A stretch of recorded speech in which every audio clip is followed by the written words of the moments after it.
everybody? This is SojuTalk, your weekly shot at K-pop. We're coming at you with a super spicy episode 202, and we're recording on September 6th, 2022. I'm Doug, and joining me today, we got Warren. Hey, everybody! What's up? And Anita. Hello. All right.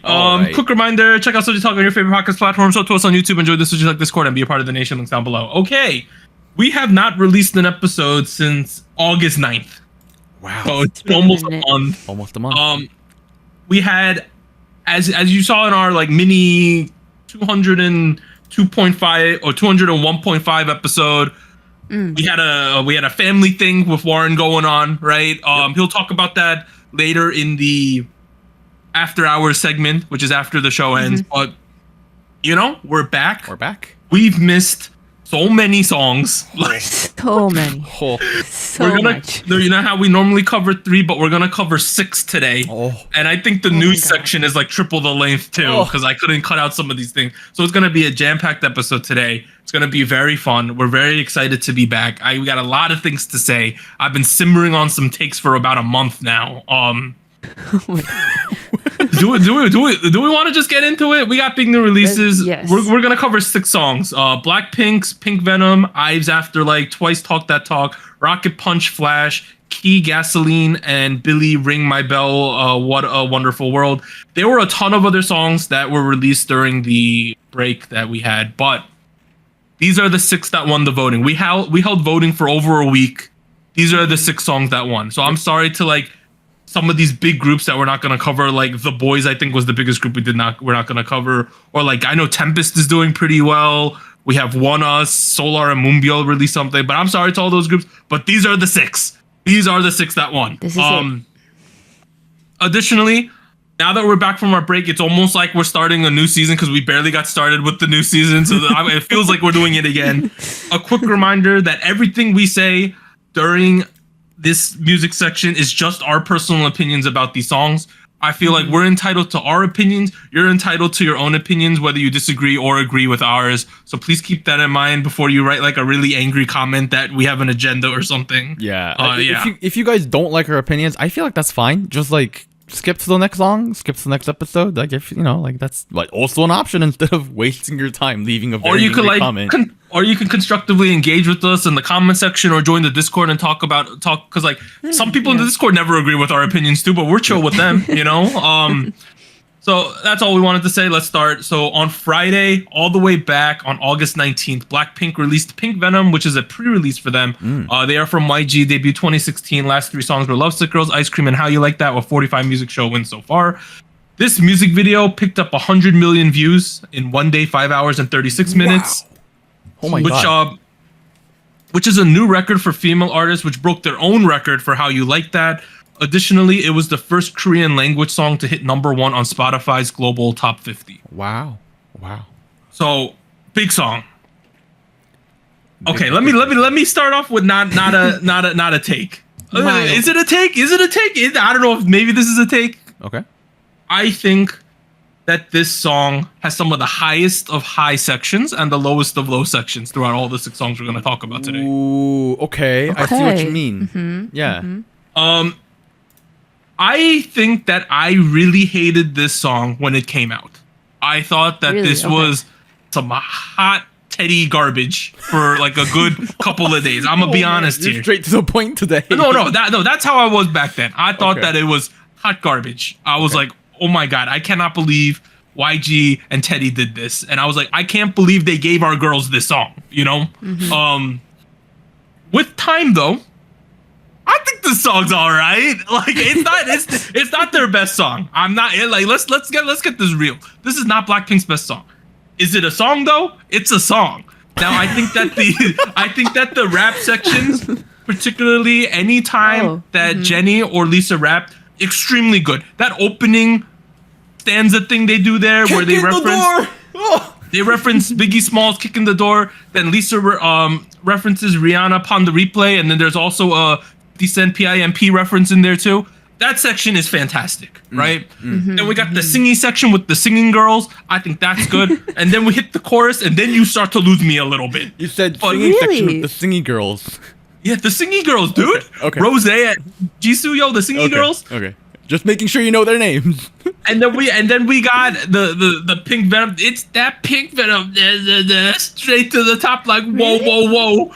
Not a fan. That's the part you don't like? Yeah, chorus? not a huge. Okay, I don't like the. We have room for discussion and Okay, disagreement. I'll stop there. So we got a disagreement, Anita. Do you like the chorus? I do. That was Okay. I think for me it was that I thought the build up for it was like a step, right? So it felt like kind of quite mellow, like not a ton of instrumental backing it up, which might be like to like focus on the vocals, the verses, you know, which makes sense. But it felt like we were building up and we never reached the second step to that build up, and then we just went to the chorus. And I mean, luckily for me, when we hit the chorus, I felt like, oh, this feels more like a resolution, like more defined, I guess. We're like, oh yes, I definitely see like the hook for this, the choreo, of course. I've seen it everywhere on TikTok. So I feel like the chorus to me was the most memorable thing. I got a question then, Anita. Then outside of the gratata part, do you like the rest of the song then? Well, the parts that I didn't like were the non-chorus parts. Whoa! So you don't like the rap? I do like the rap. So you don't like the singing girls? Maybe, but the thing is, like, it wasn't about the singing. It was about like the instrumental. Like, Yeah. I didn't feel like it was very okay. hefty. So the pacing and the energy Yes, of it. yes, Yeah, not the vocals. I kind of agree with that too, where I feel like the instrumentals were kind of like phoning it in a little bit. I do agree the build up was like just like it felt really forced, and like there was this dun Quite quick. dun loop going on while the drums started like going faster and faster, and I was like, come on, like, is that the best you could have done for this kind of drop? Because like they do that chorus, they do that build up, and then they hit the chorus, which is a very big anti-drop, and it feels, they both feel like they're kind of low on energy a little bit, and it kind of just doesn't work out because, you know, we're looking for a contrast in energy, and that never really happens. That being said, I kind of disagree with you guys both, where I'm actually okay with the chorus, right? okay. Not because it's like super hype or like super intelligent, but more because it's kind of stupid, and I like that, you know? In what way? In what way? Like, here's the thing, like, people have been saying like, oh, straight to your dome, like whoa is like, that's just stupid lyrics. I'm like, that's kind of the point. I feel like they wanted to make a rap song, and that's what they did. And a rap song needs a chorus like this, you know what I mean? Like, I would put this in a playlist with Uneducated Kid and Mr. Be Free, not with, you know, other K-pop tracks, you know what I mean? And I feel like if you look at it that way, right, it makes a lot more sense. Like, put this in a playlist with I don't, like Playboy Cardi, or I don't know, like NBA Youngboy. You know, like, do we like NBA Youngboy as a rapper? I don't know. That's up to you, man. Like, it's the essence, I guess, like the vibe, maybe. Right. They're going for a different kind of vibe. They're not going for like a K-pop festival vibe. They're going for like a look at us, lazy mumble rappers. This pink Venom, you know, like I think that's what they're going for, and I think that they kind of achieved. The beat. Do I like it? No. Like, they use the Egyptian scale a lot with the dong, da, da, da, dong, you know, like that kind of thing. Like, even in the chorus, even in the, you know, build up, like they rely on those melodies a lot. And I was like, that's, you know, that feels kind of played. It feels like, you know, it feels like something out of a Fast and Furious movie from like 2016 or so. But that's fine, you know. It's not like Blackpink has ever been known for their trend forward sounds, you know. Like, I'm willing to overlook that a little bit because the rap is so flippin' good. I saw especially what, Warren? Especially the second verse where they hit that G-Funk section. Yes. Oh, yes. Jenny has highlight. Yes. Right. Well, Jenny has a whole section where she relies on just one rhyme scheme over and over again, and it works really well. So going off of that, you were talking about that the two rap sections are very distinct and different from each other. So that was one of the things I saw people talking about, was that they felt like they kind of gave Jisoo and Rose the short end of the stick, where Jennie and Lisa got two different styles of rap verses going on, right? Yeah. Between the first thing and the second thing. Whereas Rose and Lisa, for all intents and purposes, saying the same thing, just switched the person singing it. Yeah, no, they definitely got the short end of the stick. I feel like they were just given parts because they needed parts. Honestly, yeah. Like, I don't think that's super fair to them, to be honest. No, it's not. I saw someone wrote like it felt like they were in two different songs, like essentially. Yeah. Yes, I can see that. Yeah. Like, especially like the second part had that whole G-funk switch up. The first section had it was going off of the komungo sounds, the traditional Korean string instrument in the beginning. Oh, yep. Yeah, and then the whole intro with the Blackpink, like I even really liked that, and the transition from that into Jennie going kick in the door. The kick in the door was a great start. that was amazing. That was a great start. Yeah, I found the chorus to be more palatable over time. And it's really evident that they wanted to do a TikTok challenge chorus with this one. Even the timestamps in the music video, one of the timestamps is join the hashtag Pink Venom challenge on TikTok or something. Like, that's one of the timestamps. Really? Yeah. Oh. Straight up. Shorts. Yeah. Or straight up, that's one of the timestamps. But okay, a big part, a part that got tons of conversation. The gratata, la tata, whatever you want to call it, part at the end, where you're supposed to get the traditional YG festival, right? But they chose this time to have them saying gratata for an extremely long amount of time. A little too long. How do we feel about that section? Because I think that was the most controversial section of the song. I feel I was taken out of it immediately when that happened. Because at the end of the day, like, I'm willing to overlook a lot of things. But like the moment they did la ta ta ta gratata over and over again, I was like, "Come on, really? Did we have to do this? Was this the best idea? Creativity?" I feel like I could have overlooked it. Like, even when it happened, I was like, "Okay, I could have overlooked it." But the fact that it went on for that long made me feel like, I don't know. I don't know if I can overlook it now. No. I mean, here's the thing. It really just felt like a meme at the end. Like, I'm sorry. Like, everything else before it, like even the stuff I don't like, I'm willing to overlook. But the moment they do la ta ta like over again, like, come on, like we've like we've been using the same ending strategy, the same ending formula since like what, Bang Bang Bang from Big Bang in 15, 14 was it? I forget which. Yeah, it was a while. It's been a hot second. It's been a hot minute. So, I understand that this is considered or meant to be the classic YG, Teddy, hip-hop, Blackpink banger. That's cool. That's fine. But we didn't have to end the song like this, We could have ended it with Straight to Your Dome, like, whoa, whoa, whoa. Also, no, there was no Blackpink in your area. Maybe because it's a pre-release, but that made me a little sad. Not gonna lie. It wasn't. And then additionally, I think another point I saw a lot of people talking about was the amount of cuts in the actual music video. I saw a Reddit post, someone counted them as best as they could. There were 334 cuts in 190 seconds. So it's 1.76 cuts per second across the music video. Okay. So many. So some people were saying like it's making me dizzy or I'm getting disoriented with the amount of cuts. Yeah, I don't know. I feel like I understand like this is like a considered the YG thing to do with the studio sets and fast cuts and whatnot. Isn't this the music video they said was the most expensive one? Am I wrong? I remember they said something like that. Is it? Or is it the title track? I'm not sure which one it is. I hope it's the title track. I hope it has to be the title track. Yeah. Right? Yeah. Because I remember we like before we took the break, we heard an article that said the upcoming music video was like the most expensive thing YG's ever done, right? I'm pretty sure I remember saying that. I think I saw people in the Discord say that as well. I'm not sure if it was because we said it and they listened to our show.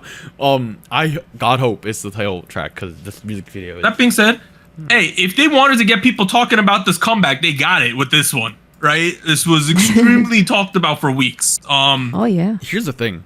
I said this briefly on the Twitch stream we did last week, which if you didn't know about, you can know about if you follow our Twitter or our Discord. But here's the thing. I feel like they made the outro with the la ta ta ta I feel like they did that because they knew that we talk about it. You know, I feel like that was a very intentional decision in a noise marketing way. Yep, they knew that SojuTalk Kpop Podcast would talk about. We're not the only people. We're not the only people trashing on it. You know what I mean? Like because I was on TikTok, I was on like all these forums, and nobody was very happy about it, except for the Blinks, which they are fans because they like that sound. So either you like it or you're pooping on it. And if you're pooping on it, you're very angry about it. I think what you're trying to say, it was a very divisive decision to put that in because it polarized people in either direction extremely hard. It's provocative. Gets the folks going. Gets people going. You know, it's like Kanye all over again. That's what I think they were trying to do, and it kind of works really well. So props to Teddy in that aspect, I guess. But yeah.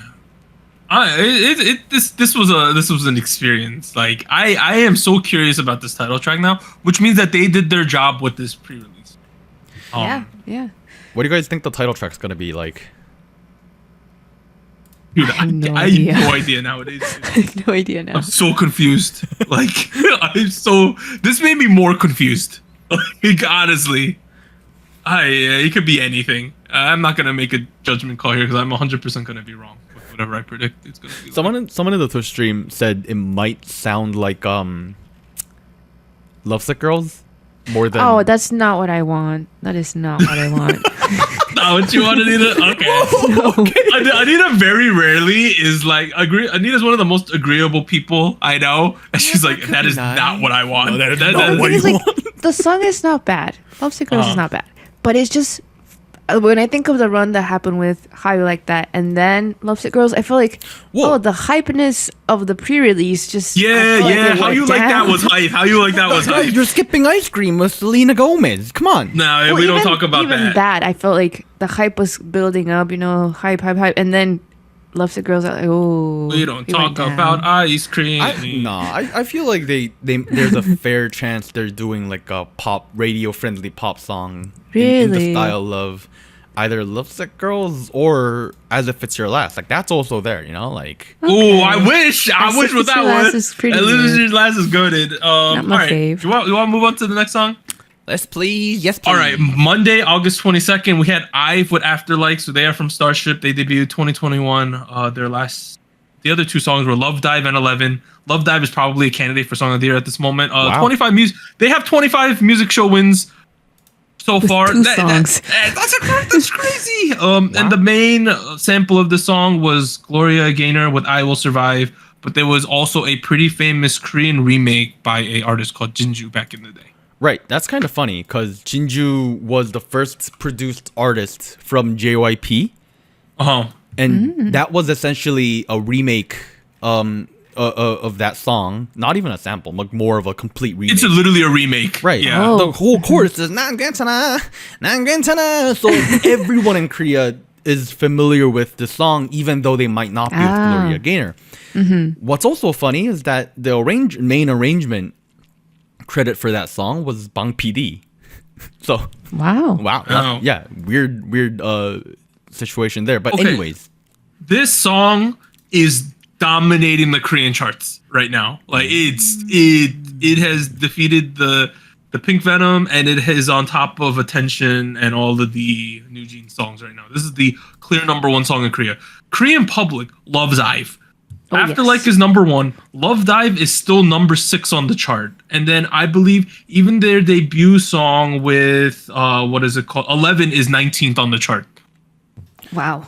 It might be my algorithm, but I keep seeing memes about them. I keep seeing shorts about them. I keep seeing TikToks about these folks all over the Korean internet. And that's got to mean something, right? That's got to mean something. Soft power, The combination of Blackpink, New Jeans, and IVE is what people in Korea like at the moment, right? Like if you look at the iChart, which is, if you don't know, iChart is a average of all of the major musical charts in Korea. It includes like Melon, Bugs, now it includes YouTube. This is basically iChart is, if you ever want to know what Korea is listening to, you look at iChart because it's the summary of that. They are still really on this Afterlife song, even though it's been out a fair bit. Like, it's kind of crazy. This song is just popping off. That being said, do I think it's better than Love Dive? I'm going to say no. Although I think it's an extremely good song though. Okay. Maybe I'm going. You like After Like more, Anita? I like it for the sound in general. I feel like this sound is the type of vibe that I like. A little bit more like disco-y, a little bit more poppy, I guess. Whereas Love Dive, I think definitely surpasses After Like as far as like moments. I was gonna say that I think IVE has a more let me put it this way. Love Dive has a more impactful chorus. After Like might be a better overall song. And I also disagree with Anita there. I feel like After Like has some killing moments that I will never forget. I feel like I find the killing moments in this song better. Okay. But like I feel like the general public liked Love Dive more for their moments, if that makes sense. Well, here's the thing. Yeah. I feel like at the very least, After Like is good, where whether you like After Like or Love Dive, whether you like After Like or Love Dive is dependent on what kind of style you lean more into. Yes. Yeah. Right. Especially because now after 11 Love Dive and After Like, I don't feel like it was luck that drove these folks into the successful parts of the K-pop sphere, you know? You know, like there is plenty of things in this song that sells it really, really well. And what was really shocking to me is that nearly none of them came from Jangwon-young or An Yujin. Oh, okay. If I feel like Starship did a really, really solid job of diverting the attention away from those two folks who everyone knows already, right? And then shifted it towards Kaul, for instance, or Ishol, or Ray, who had these. I thought of Ray. Right. Rap section is amazing. Her vocals really stood out. Like, I really liked her tone. Dude, the part where Kaul goes like 두 번 세 번 피곤하게 자꾸 Oh yes. 내 장점이 뭔지, like that part is just dude. I'll be just brushing my teeth and I go like, oh, 두 번, 세 번. Dude, it's great. That rap is really great too at the end. Like, it felt very reminiscent of like late 2000s, early 2010s K-pop rap. Yes, I thought of that too. Yeah. Yes. It's not good rap. I'm not gonna say it's good rap, but I'm getting good flashbacks with it, so I'm not hating it. You know, it's very good nostalgia, even though it's objectively not good rap. I don't know. Like, can I talk about the highlight for me for this song? Yeah. Which I think who I don't know yet who was the mastermind behind this, but like the choreo is so good in the chorus. Well, particularly when they do the like very obvious sample of "I Will Survive." Oh yeah, the levels they go on here. I love it. I love the domino effect that they do, and then like the floor work, and then go back up and the more domino effect. I thought that was genius. Like, I don't know who did the choreo for that yet. I'll try to figure it out. But well, Anita, do I have news did you find for you? Because I looked on Namu Wiki and it's there. Apparently, this is what it says on the wiki, so don't quote me if I'm wrong. But apparently, it's Freemind, YGX, and La Chica. Whoa, that makes sense. A lot of big names That's there. A lot of big names. La Chica did Love Dive for them, so that makes sense. That makes sense. YGX as well. That makes sense too. Yeah. Bro, IVE is just like, okay, we knew the post IZ*ONE groups that IVE was going to be the biggest, right? The group with Wonyoung and Yujin. We had always talked about this for the entire like second half of the IZ*ONE run. I did not expect IVE to be this popular though. Like, same. They are exceeding my expectations by a lot already. They're very relevant with the general public, and I feel like, to be very fair, that's not something IZ*ONE had to this degree. No. So I feel like, if anything, like, this is very, very shocking in that aspect, and I'm sure a part of it is the variety runs that's been happening with these folks. Bro, Yujin's been killing it on variety shows. You know. Also, so I was in Korea, right? That's, we mentioned that earlier. Jangwon-young is everywhere. On all the cover ads for makeup and stuff. Yeah, dude. Oh my goodness. Like circle lenses, makeup. She's there. And then you have Anyujin selling tuna. Here, I remember I was walking down Coex Mall, which is one of the bigger malls in Korea, and there's a section of Coex Mall where there's like LED pillars with like big advertisements on it. Yep. Mm-hmm. And there were these like very in-your-face shots of Jang Won-young's face, where she's just, you know, standing there looking very pretty with her, you know, like circle lenses that she's trying to sell. And I was like, wow, just like, she's just everywhere. And then it shifted to like a boy group music video, and I was like, wow, like TO1, advertisements. I think it was. But like the key difference there is like TO1 paid to be on that pillar, while Jang Won-young is being paid to be on that pillar, and like that was like okay. Shocking moment. Anyway, I'm not sure if it was TO1. Just putting that out there. It was one of the boy groups I know we covered at some point. But I'm sorry, I'm just less interested in boy groups. Fair. Yo, no. That being said, I think After Like is a really good song for them. Continuing a run Very of nice form song. of 3 great songs. Dang. Yeah. You know how? Okay, I'm not gonna say I'm completely on board I'm not the conductor of the IVE hype train. You know, like I'm the conductor of the You're a Stacey hype passenger? train. Are you a passenger? I'm a passenger though. I'm a willing passenger on this. You paid your ticket. Yeah, I paid my ticket. Yo, I'm ready to go. Like, you know, Stacey, I'm in the front. Woo! You know? but to be honest, the Stacey song has fallen off over time. I'm gonna be honest here. Where IVE songs seem to have sticking power right now. This is an extremely good look for them. And you have to think it was obviously they didn't plan this, but they came out in between a Blackpink song and a Twice song, and they're beating both of them on the charts right now. Yo. Wow. That's kind of crazy, right?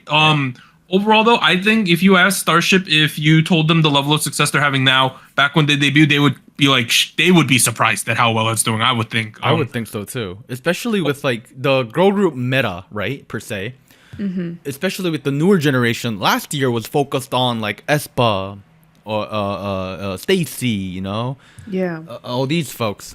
Who did After School? Weekly and all those folks. Oh, Weekly. And in Man, Weekly's fallen off of a cliff. Let's be. Weekly. we don't speak of that. But in 1 year, it's shifted completely to like IVE, New Jeans. It's IVE, New Jeans.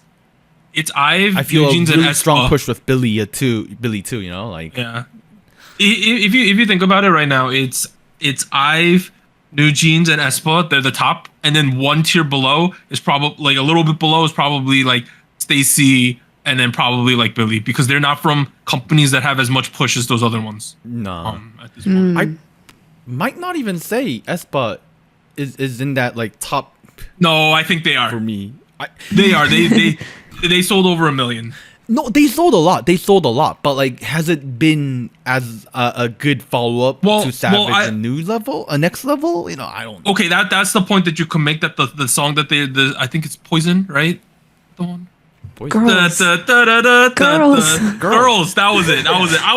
I forgot the name. I was even doing the choreography, so don't blame me.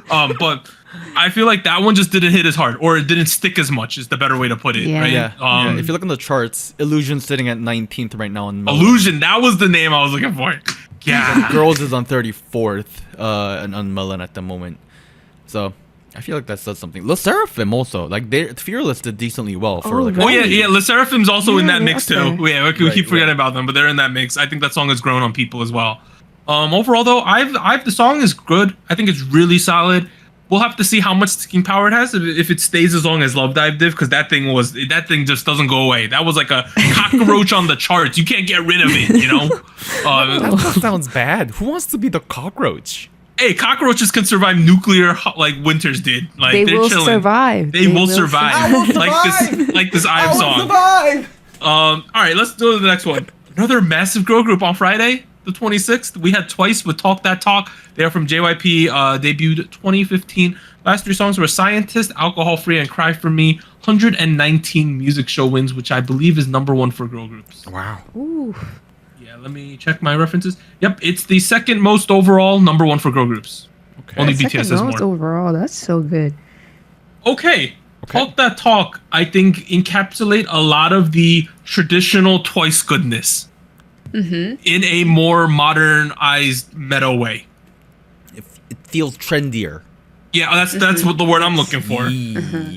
But all the formula that made Twice successful with the first run is present in this song. I think the song, its highlight is specifically the chorus. Yes. Chorus is banger, right? That's a this chorus I think is better than the IVE chorus, straight up. If you compare them one for one, I have no problem saying that.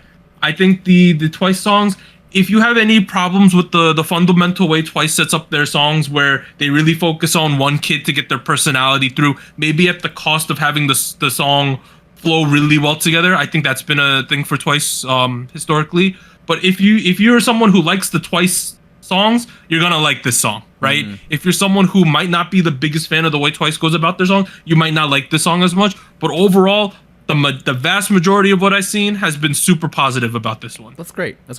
Here's what I think. I feel like JYP at the moment, their theme of the year has been recalibration. Yeah.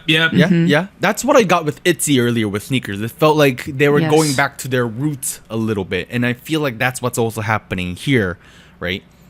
They're going back to what originally made them really, really successful, giving it a modern finish, and you end up with a situation that feels very appropriate for like a 7-8 year group, yet feels also very familiar because we, especially us three, like remember when we were first friends, we were doing TT and Cheer Up, like Doug and I, we had that was what made our friendship. That was where we began. I think a big part of it is partially why I'm very, very positive towards this sound, especially because Cheer Up was one of the songs that like pushed me back into K-pop sphere listening, overall.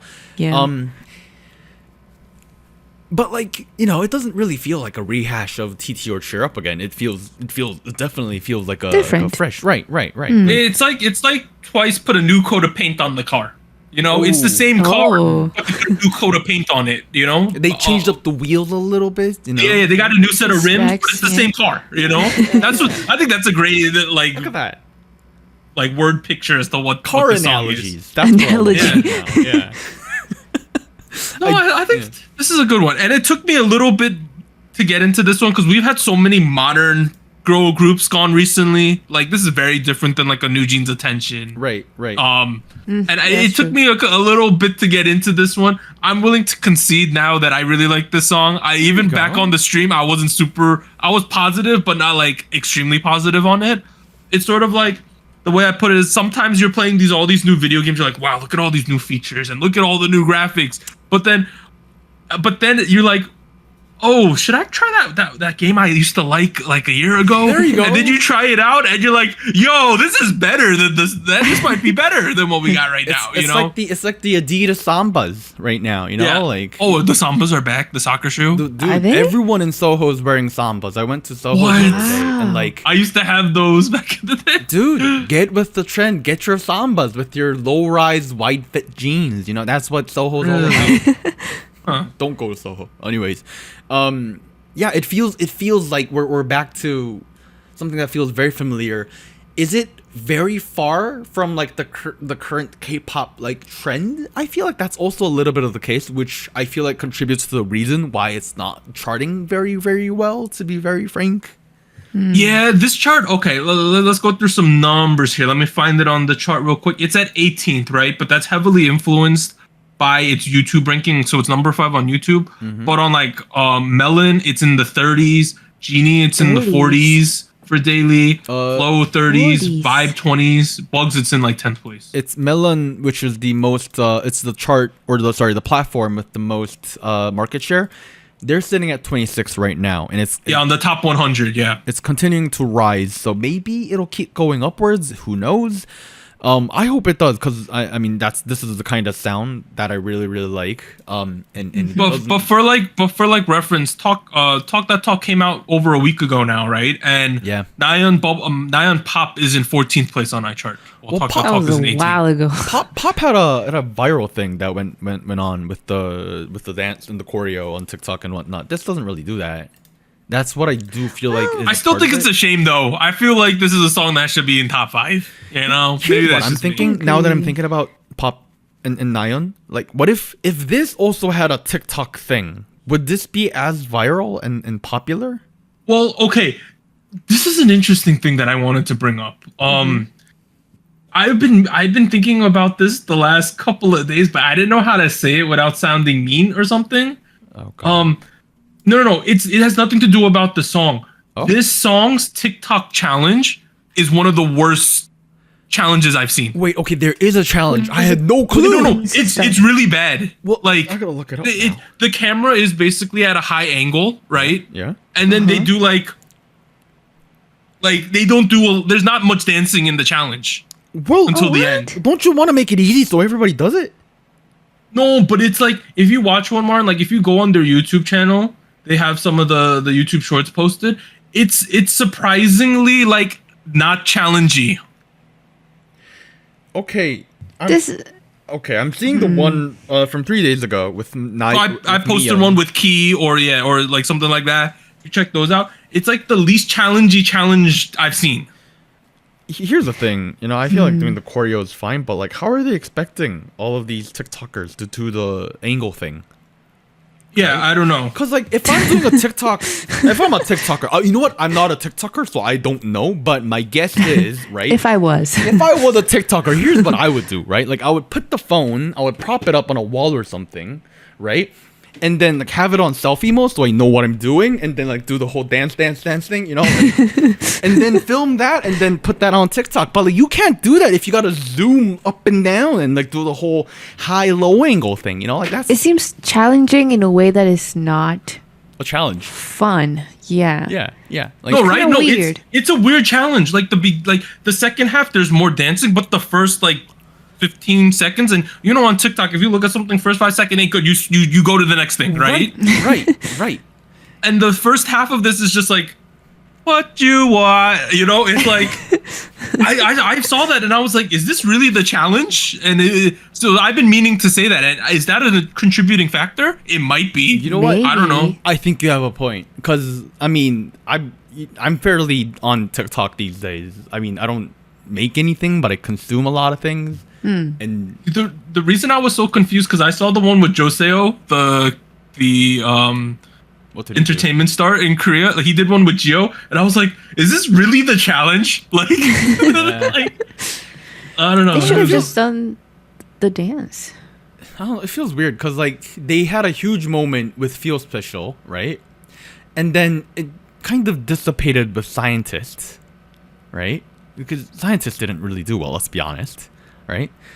Then Pop popped off into like one of the biggest solo tracks of the year.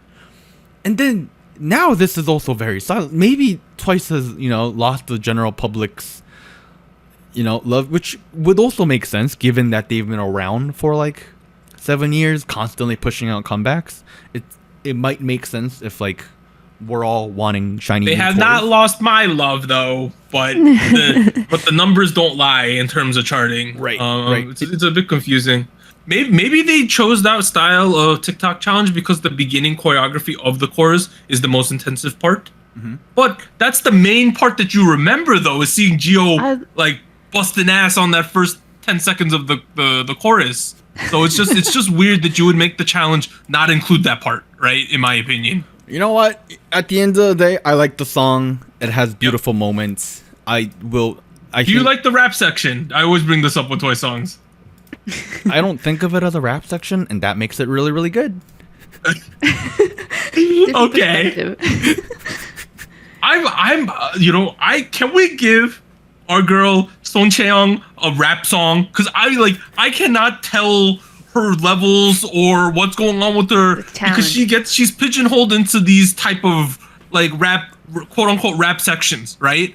And she hangs out with rappers though. Yeah. So I that's why I'm so confused, because I'm very curious.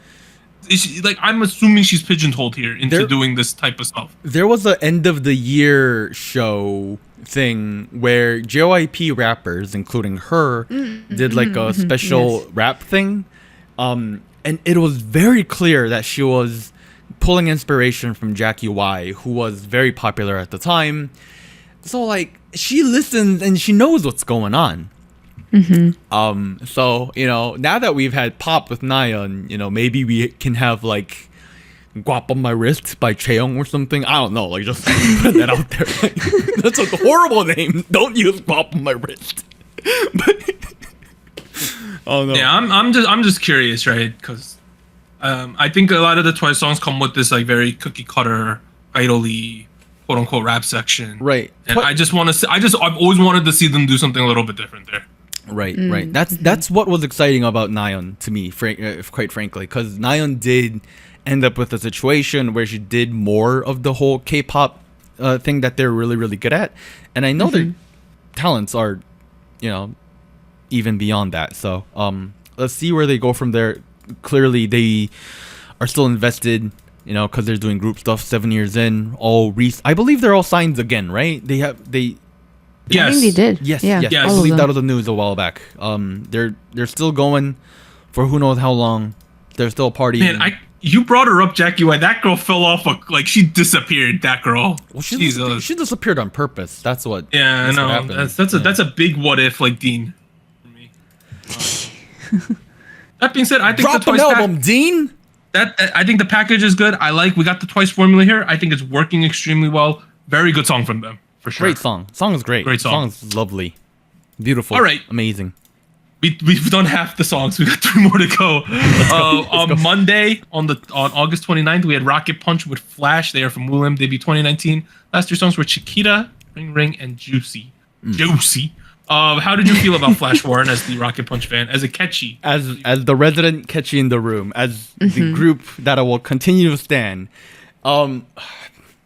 Here's the thing. I love the song. Let's start there, right? Song's great. Yes. I feel like this is one of their best songs in their entire. Oh, it is their best song, in my opinion. You know what?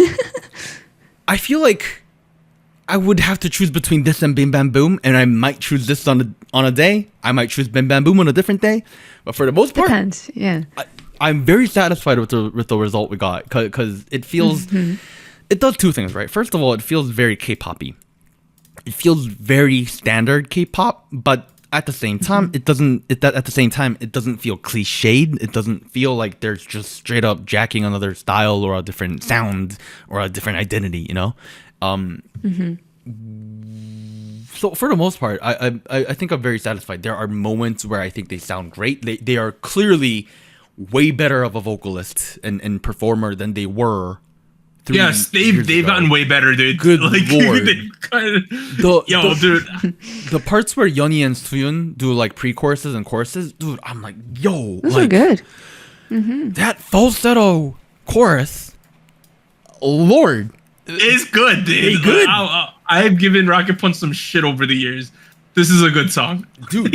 Objectively, this is one of the best anti-drops, anti-choruses that we've had in this kind of sound. That's my takeaway, this song has very Eyes One vibes too, dude. I don't know why. It's the twinkling. Yeah, right. The twinkling Anita. Okay, that's what it is. I mean, the genre-wise and sound-wise, it also has a more of a Eyes One familiar-esque sound, or a Gongwon Sonyo if you're into that. Yes. Oh, bro, classic Gongwon Sonyo was so good. The first 3 comebacks from them, yeah. They said, so Woollim straight up said that this song is Melbourne bounce, which I guess they pulled from that genre a little bit. I don't know. I'm willing to say this is just K-pop inspiration house, there's plenty of songs out there that kind of go along with this vibe. What I think the song does really, really well though is 2 things, right? Besides the vocals, that part was great. Also, in the arrangement side of things, there's like a synth motif that goes on continuously, the bum bum bum bum bum bum bum, that thing, that rising melody. I feel like that's really, really great and like really works well with the whole like Flash motif that they're going off on, and that bass is really good. That bass in the chorus, ooh, just really good. Very nice. I can talk more, but for the song, how do you guys feel about the song? Am I biased because I like Rocket Punch?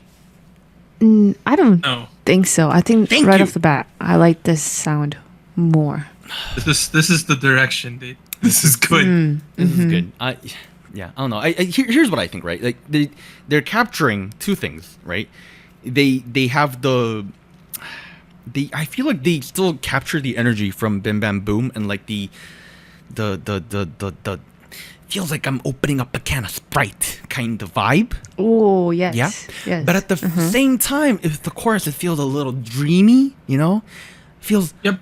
Yeah. And I feel like they mix that really well. There's not a lot of groups that mix those two things really, really well. And I feel like, so far, I kind of like that. Because I feel like, having seen their V-Lives, having seen their variety stuff, I feel like that is their identity, really. And to portray that musically is what you want to do, and I feel like that's really, really good. For the most part, with the Rocket Punch career, they've like jumped back and forth between different genres, right? They did Bim Bam Boom, and they did Bouncy, which was a song that I don't really like to talk about because I was not very big on it. And then what happened after that? They did Juicy, which, you know what, was good, but I don't know if I had that much excitement for a while.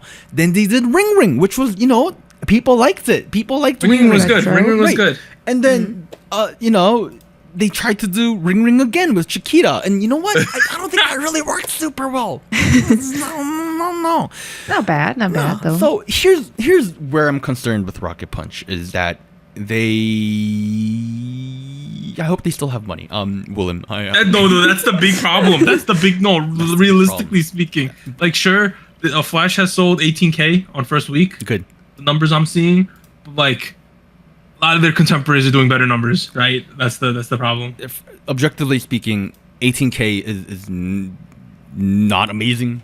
Frankly, it's a lot better than where they were before. Like I'll be honest. This is easily so far their career high, right? And yes, I'm hoping they go higher and higher from there.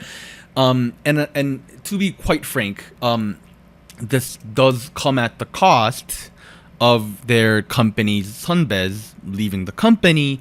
But it feels like they are getting a lot more push, especially with this year where they had Shakira earlier. They have a Japanese comeback with a full EP release. So it feels like they're very busy. It feels like there's a lot going on for them. So it feels like they still have a lot of investment going for this group so far. It's their only girl group, right? They have to promote this or they have to promote Eunbi. Those are the only two females they got at the company, right? Good. Keep promoting them. I like the way they're promoting them. Don't debut a new group yet. That's what I'm always worried about. Because they really haven't. I feel like there's still a lot more potential they can go on with this group. And I like the song. I think the chorus is good. I heard a little people say it's a little bit too airy, but you know I could see that argument. I also saw some people saying that they could have been a bigger explosion at the end. Sure. Fine. I think that's also fair, but overall, very solid for Rocket Punch. I think it's a good song. Yeonni's doing a great job. Yoon's doing a really good job as well. Yeah. My least favorite person who I often criticize is doing a great job. So he's doing a great job. I will concede this. So he's great. So he's great in this music video. So dude, their styling team is doing great this year. They look great. They look amazing. You know, frankly, I hope they stick with this kind of sound. It kind of matches their vibe with the Japanese comebacks as well, and what I'm seeing for their upcoming release in Japan for their first full-length album release. But what's up, Doug? I really hope that this is not a wakey makey cool situation where they hit gold and then they never return to the gold. You know, I hope this is. That's honestly that's what I'm worried about because. My takeaway with this comeback, which I haven't touched upon yet, is that this, for the most part, felt like a filler comeback. It did too. It was very all of a sudden, right? Right. All like suddenly they released a comeback schedule for for a comeback that's happening in a week, and nobody was prepared. Nobody thought it was coming, especially because this was right after their Japanese EP release. And they're right before their Japanese full-length album release, which is happening in October. So I was like, okay, they're focusing a lot in Japan. But with this, it really felt like they were quickly putting something together to maintain popularity levels with the Korean market. Which, you know what, makes sense business-wise. That you should totally do that. if they could have gotten a little more time to plan, that would have been a little more amazing. But at the end of the day, the output, the actual result itself, was somehow some of the best stuff that this group has done. And it's, creatively speaking, I don't know. I like it way more than some of the stuff that they've put in a lot more effort into. So Willem, maybe, don't overthink it. Go with the flow, dude. I don't know what to do. For the love of God, Willem, can you get your kids to be on the KCON LA lineup? Like, for the love of God. Have none of them have? A flight ticket to Los Angeles. Golden Child went in 2018, but since then, no Willem acts have been a part of KCON, I believe. I'm sorry to the nation folks in LA who've been telling me to come to LA for a long time. You guys are great. I will come see you guys in one day in the future. But wait, let me make sure I'm right with my anger at Willem. Let me check. I don't want to be wrong here. Who's the other boy group? It's Drippin', right? Is Drippin' gone to KCON? Let me check. They might have. I don't know. I think it was they were in Japan at some point. I'm not sure, but I'm saying the American side. I don't think they have been. Well, I would. Rocket Punch seems like the level of girl group that needs to go to a KCON so that when people are there to see their oppas like ATs and they're like, wait, this Rocket Punch group ain't too bad, and then they go home and listen, to them. That's what they need. Exposure. Yes, please. Yes, please. Yes, please. Yes, please. Yes, please. Yes, and please. Willem's been late on the joining Weverse train too. Like at least we joined at the end of the day. You know what? At least we joined. I need overall. At least it happened. Thumbs up for review overall for this one. Oh yeah. I feel like the key thing for me was that the song itself, like the melody, the sound, felt very satisfying because it went in ways that I expected. Like it was just very like, oh yes, this is very pleasing to the ear because it's doing exactly what I thought it was gonna do. You know what? There's no moments where they're like, "Oh, I'm gonna subvert your expectations." That doesn't happen. Good love of God, it's appreciated. They don't pull out a twist just for the sake of it. I love that. Willem always does that. Thank you. This is Rocket Punch in the correct direction. We basically just have to see if they will continue on this direction. Do a different colored punch. What are you gonna do next? Huh? Purple punch? Sure. Do purple punch. I don't know. I like the B-sides too. Moon Prism, Beep Beep. Yes, please. Listen to those two, please. Those are great songs. They have low stream numbers on Spotify at the moment. Please go listen to them. Let's move to the next song. Beep, beep. We have Key with Gasoline. He is from SM. Debuted 2008 with Shiny. Last three songs were Bad Love, Hate That, and Hologram, with one music show win as a soloist. This is an experience. Oh my god. Oh my god. Anita, he did whatever Taemin is like doing. He did the same thing. Like, god damn. Oh, visually maybe. Visually, this is like this is a performance piece. You need to watch the music video with this, right? You have to. Yes. You have to. Whoa, this is okay. I know Key from Shiny, obviously. I'm a big fan of him on Nolan Toyo or Do Re Mi Market in English. This is kind of crazy. It's a I don't know what to think. This was a bonanza. I'm still a little shell shocked from this song. There was an extremely high energy, aggressive rap section into some of the most intensive choreo I've seen in a while. This guy was like trying so hard out there. And then the concepting with the outfits are some of the most ridiculous outfits we've seen in a while. Dude, very detailed. He straight up looks like a alien deity at some points. Okay. Let's I want to go through some outfits. He has like the gold look, right? Right. Mm-hmm. Right. He kind of has the look they showed from behind with the demon horn thing, right? Right. And then he has like which other one? He has a blue one, which is kind of looks like a prince outfit, but he has a blue outfit. That's probably the least crazy of the outfits. Mm-hmm. And then he has the one where he has the chains coming down from the thing he's wearing on his head, the silver one. Black and silver. And then we got some of the most ridiculous ones. The two, he had the bone one in the cage. That one is the skeleton that one kind of looked like to me when you go to a kid's party and they have the balloon artist make stuff. That's what it looks like to me. Oh my god. And then we have the one where he's kind of on the block. I couldn't tell if he was supposed to be like a tarantula or like a horse or something. I don't know what that one was. Tarantula? Yeah, the one where he's in like the brown outfit that's kind of hairy. Oh, the one where he's blonde all of a sudden. Yeah, I don't know what that was. So that was kind of interesting. And then he has a gold outfit. Just an extreme amount of crazy concepts, right? Mm-hmm. The visual is I don't know, just felt like something from Dune all of a sudden with like. Oh my god, yes, it was Dune, and it's extremely like pagan. I don't know how else to put it, right? Pagan. Like yes, yeah, this is pagan pop right here. Oh man, there was so much energy behind this, right? Like instantly from the beginning with the brass, I was like, yo, okay, like that's what Gasoline's about. It's Mad Max 200. Let's go. I didn't like the rap, so instantly I was taken out a little bit. But I think for the most part with the chorus and whatnot, I understand easily what he's trying to intend to do, and it comes off really well. In that aspect.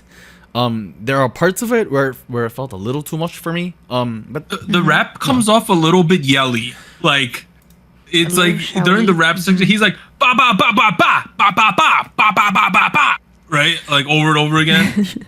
You know, I mean, that's like the stereotypical K-pop rap from like late 2000s to early 2010s, which is, you know, that's when he was active with SHINee the most. That was his time, yeah. So I think that part makes sense. What was a little surprising for me in that aspect was, so I messed up, and for a while I was listening to Villain a lot, which had Jeno as a featuring artist from NCT, and he did the rap part. I was like, wow, it was a great idea. It's a great idea to have Jeno feature and do the rap thing, you know. I don't know. Maybe they could have done that, you know, where they bring out Mark or Jeno. You know, who knows? Any feature an artist. Yeah. Maybe even Taeyong, even, you know, like that would have been cool. But you know what? At the end of the day, he had an aesthetic. He was going for it, and if he did bring on a featuring artist, that he would be selling that way less because the whole song is very celebratory, of like, look at my rings. This is a full commitment. Right. Like, look at my Lambo in my Dune pagan aesthetic. Look at my cage. Wow. Bro, he's like, he was a bunch of deities in this or something, right? Anita, how'd you feel? You're a big SHINee fan. How'd you feel about this? I am. I think it might have just been the choice of the brass, the electronic brass in the beginning and throughout the song, because it's pretty prevalent throughout the whole thing. I was not a fan of it. What, you don't like DJ Khaled? Is that what you're saying, Anita? I guess I don't, because it felt like at the beginning there could have been a We the Best. There really could have. We're the best. We the king. We're the best. SHINee. We the best K-pop. Yes, sir. And then they could have started the song. Yeah, I mean, I don't know. I feel like maybe in a similar sense to like the feeling of the rap, I felt like that brass instrumentation felt very maybe okay, not very, just slightly dated. And it kind of took me out from the song, because like slightly visually it feels very like modern, like visual effects and like the details felt like very, very top tier. Like everything going on visually was very different than what I was hearing instrumentally. And I also feel like, also going back to the vocals, the tone and like the delivery felt like the vocals were trying to follow the song and not the other way around. Like there was no complement of the two. The only part where I feel like I saw like where it could have gone that way was in like the 2-minute 13-second mark in the music video. It goes like there's a switch where it's like a very like, it's the halftime boom boom, higher a higher register. Yeah. And I thought like, oh, this sounds so nice. I feel like this fit his vocal tone way more, and like the vibe also felt like quite strong, but like in a different way. Like it didn't feel too heavy-handed in some parts. So I feel like I wish there would have been more of that incorporated throughout. Right after that section, it's the my type, my joy, right? Yeah. Yes, and I feel like we went back right to the previous vibe. So I just I don't know. That was where I was like, oh, I liked what I saw there. I wish we could have done more of that. Because I think something that I liked about Bad Love, right? So one of the last songs that he did, which did really well, and we didn't get to cover, was that it kind of showed his range vocally as a performance too. So I feel like this did more of the performance bit, but not the vocal bit. So the parts he did sing were really good though, and the chorus is strong. Yeah. It's just interesting decisions in terms of elements. the energy in the rap sections. I think is really what, like, I think was a little bit of a shame on this one. Very good though. Here's a little bit of a additional tidbit, right? So the producers behind this track are two main folks, right? Kenzie's in this, right? Kenzie is the lead in the Kenzie. songwriting. I usually like her stuff. Well, here's another thing. Moonshine is the main arrangement credit. Moonshine is I think they're most famous for Peekaboo, right? Ooh. And they're also known for Dance the Night Away from Twice, Power Up from Red Velvet, and a whole bunch of other stuff from Red Velvet, a lot of SM stuff, like NCT, Super M, Wavy, that kind of deal. They did Naughty and Feel Good from Red Velvet, Irene and Silgi, and a whole big list. Like they do SM songs like at least 10 times every year. That being said, I haven't really been big on Moonshine after like 2018-ish. Besides the first couple songs I mentioned, to be quite frank, and then a couple Red Velvet B-sides, that's where, maybe I really like the melodies and the energy behind the track, but maybe not so much the production, where I do agree with you, Anita, where the brass sounds to be the best music in not a great way. What I did like was that he is the lead writer on the song in terms of lyrics. He's the one talking about it. I thought it was Lambo. Apparently, it's just rambles. Yeah, he's the one going champion. That's always a good thing. I didn't think the lyrics are particularly bad. If anything, I think they really made sense and were very cohesive. And I'm sure Kenzie did a little bit of help there to kind of put stuff together. But for the most part, stuff was really, really well worded, albeit it feels a little late in his career to talk about this kind of thing, where everyone knows he's successful. We don't need to talk. It's been a while. Right, it's gone. Everyone knows he's big. I guess that choreo's the choreo's crazy, right, Anita? It's really good. Yes, performance-wise, top tier. It's very much a performance piece. All right, finally, on Wednesday, August 31st, we have Billlie with Ring My Bell, What a Wonderful World. So they are from Mystic Story, debut 2021, and their last two songs were Ginga Minga Yo and Ring X Ring, with 0 music show wins so far. This is a rock song, like, essentially. Surprisingly, yeah. Right? Basically, yeah. Interesting choice. I honestly, maybe I don't follow Billlie enough, but have they been trending this direction? I don't think so. I don't know. It was a surprise to me as well. Real quick, the police is going off outside right now. I can hear it very minorly, not too loud though. Okay, we're recording from my audio, so I'm assuming they can all hear that. But whatever.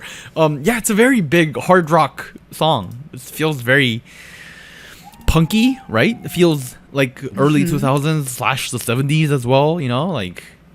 Oh, yeah, I can kind of see that. Yeah.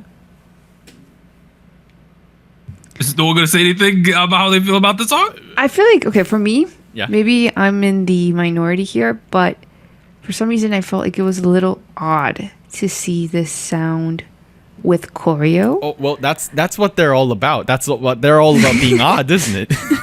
I guess, but I don't know. I think the way that they did the choreo, right, and the song and the outfit, it felt like it's meant to be taken quite seriously, right? But it still feels a little off for me, at least, because I guess the essence of the rock scene, right, and the punk is to not be performative, but this is very obviously performative. So I don't know, it just feels a little odd. But I think it feels a little less odd for me for two reasons, right? One, is Tomboy by G-Idol, which I feel like that's different for some reason. well, I feel like they leaned into this aesthetic, but not as much as these folks, right? Yes. Where they were where G-Idol borrowed from punk and Billlie is punk, you know? That's a good way to put it, because Tomboy has a K-pop like point dance chorus where this does not. Right. G-Idol's Tomboy is at the end of the day, the essence of it is a very K-pop song. This has bass. band members in the credits, you know, like this is totally different. And in the performances. Right. Yeah. And I think another part of it which makes me feel less odd about this combination is J-pop with their idols, where they've done right, like performative rock music, I guess. Give Me Chocolate. I don't know. That's the only example I can think of. For some Baby reason. metal. Yeah. But like, obviously Japanese music has been a lot more friendlier to rock music and metal music, if anything.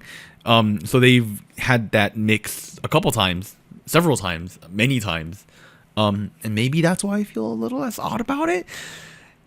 Is it very K-poppy? No, it's a very fresh thing to do as a K-pop musician. But then again, Billlie has been making a lot of creative decisions outside of what is typically considered typical. They did hyperpop with the debut, right? Right. They did essentially a quirky song with Ginga Minga Yo, right? Right. That was a very quirky, that one. whimsical song. And now we got a rock song, right? Very different genres across the board. It kind of works though. I'm kind of down for this. I feel like there's one girl, one of the main vocalists, Anita, you knew her name. What was her name? Hada. Yeah, that girl sings her part extremely well. I feel really like her vocals. I feel like if anything, the chorus should have been more individual singing instead of like just Yes. vibes. I agree. I don't like the chanty aspect of the chorus. There's a little bit of chanting, and I think we could have got a little bit more solo time with certain Yes. people, and I think it would have helped the song out a lot. I agree with that. I don't think that didn't take me out of it too much, I guess. What I do feel like was very appropriate was that this does feel like a good sequel to Kingamingayo, where like it sold the campiness very, very well, right? Okay. And this is obviously not like the quirky pop track that they did with Kingamingayo, but I feel like the audience that would have liked that would also kind of be into this, especially with the emo heavy aesthetic that feels very, I don't know. I mean, I was never big on emo rock from like 2000s. You guys were, apparently. Does that? Yes, Do you guys for a make that moment. connection? Am I going crazy? It is, but it's not, right? But it's not. It's not. Okay. I mean, I saw eyeliner and I was like, okay. Like the angst doesn't feel too angsty.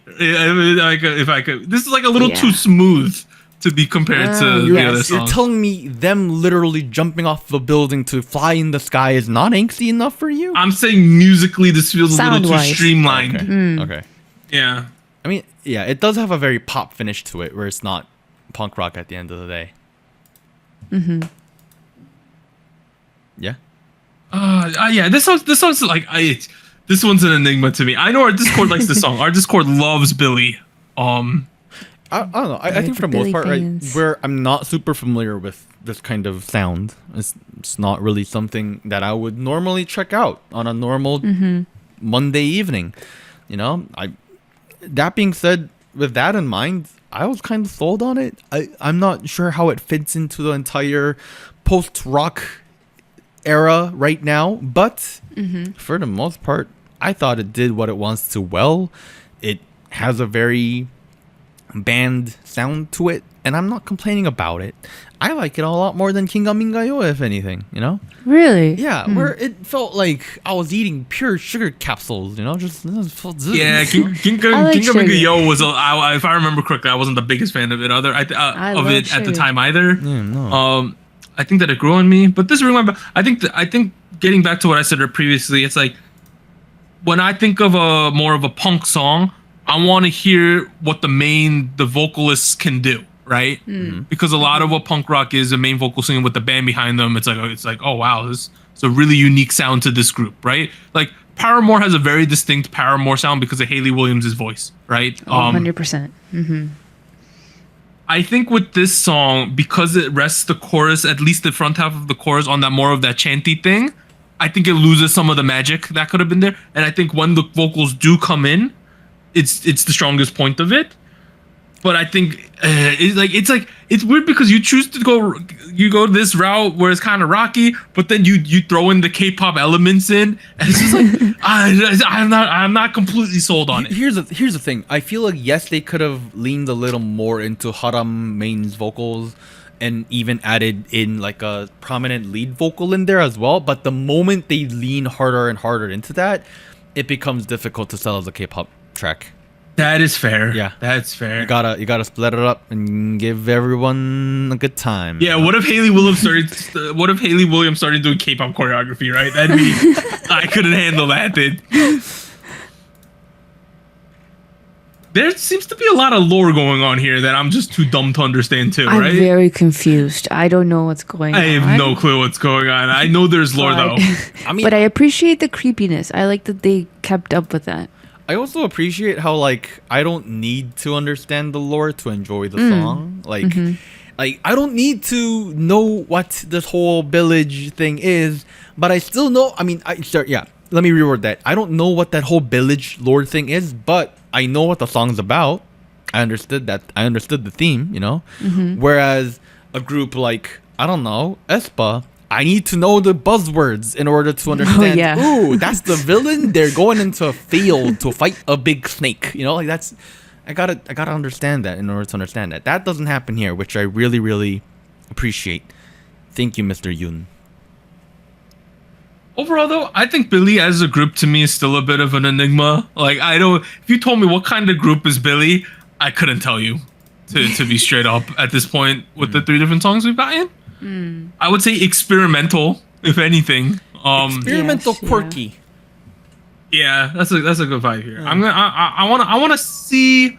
I think all the songs they've released have been pretty good, but I would like to see some kind of unifying thing though for me, because like you compare the first song Ring X Ring to this song, 2 completely different groups. You know. I don't know. I feel like their core identity is still there. Oh, that's how I feel about it. Is it creepy? The creepy, quirky campiness. Yes. Okay. Do we have anything else to say about Billlie? They're kind of that group. They're kind of almost in. You know why? Maybe our group likes it because they're kind of alternative in a Dreamcatcher way. You know, like they're not traditional. They don't conform to the general K-pop rules, and that's why the people in our Discord like them. That might be it. Yeah, no, break the wall. I feel like that's a big reason New Jeans is doing so well, because they broke out of the wall in the box. In a different way. Yeah. I think we're finally done covering all the songs this week. It was a long time.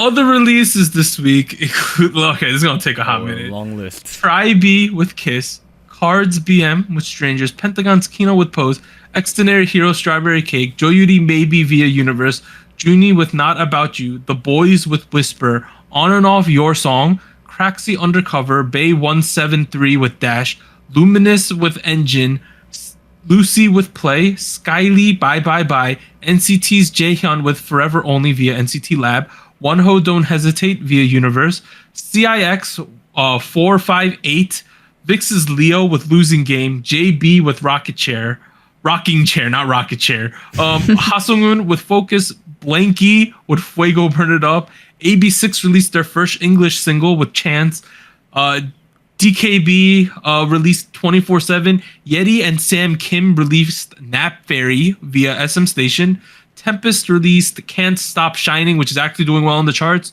Lee Jin-hyuk released Crack, April's Chaewon released Tomorrow, Solar and Moonbyul released Better featuring Big Naughty. That guy's back at it again. Day 6 released Darling on the Beach, and I believe this is a subunit song. Yep, it's Day 6 Even of Day. One Us released Same Scent, and Kim Jae-hwan released Back Then. What a list. That's kind of crazy. I'm just going to move to Spice King. Pretty drained already. But Spice King, the segment where the crew will decide which song reigns supreme. So we're gonna evaluate the songs in terms of song quality, spice, and listener fatigue. Songs that place number 1 on the Soju chart are declared this week's Spice King, and songs that win Spice King 3 times gain entry to the Hall of Spice. So there was a new rule for the previous SojuTalk season 4, where if you won first place, you get double crowns, and you get 2 wins, and you need 3 wins to enter the Hall of Spice. Because we were gone for so long, we're gonna do a one-time thing.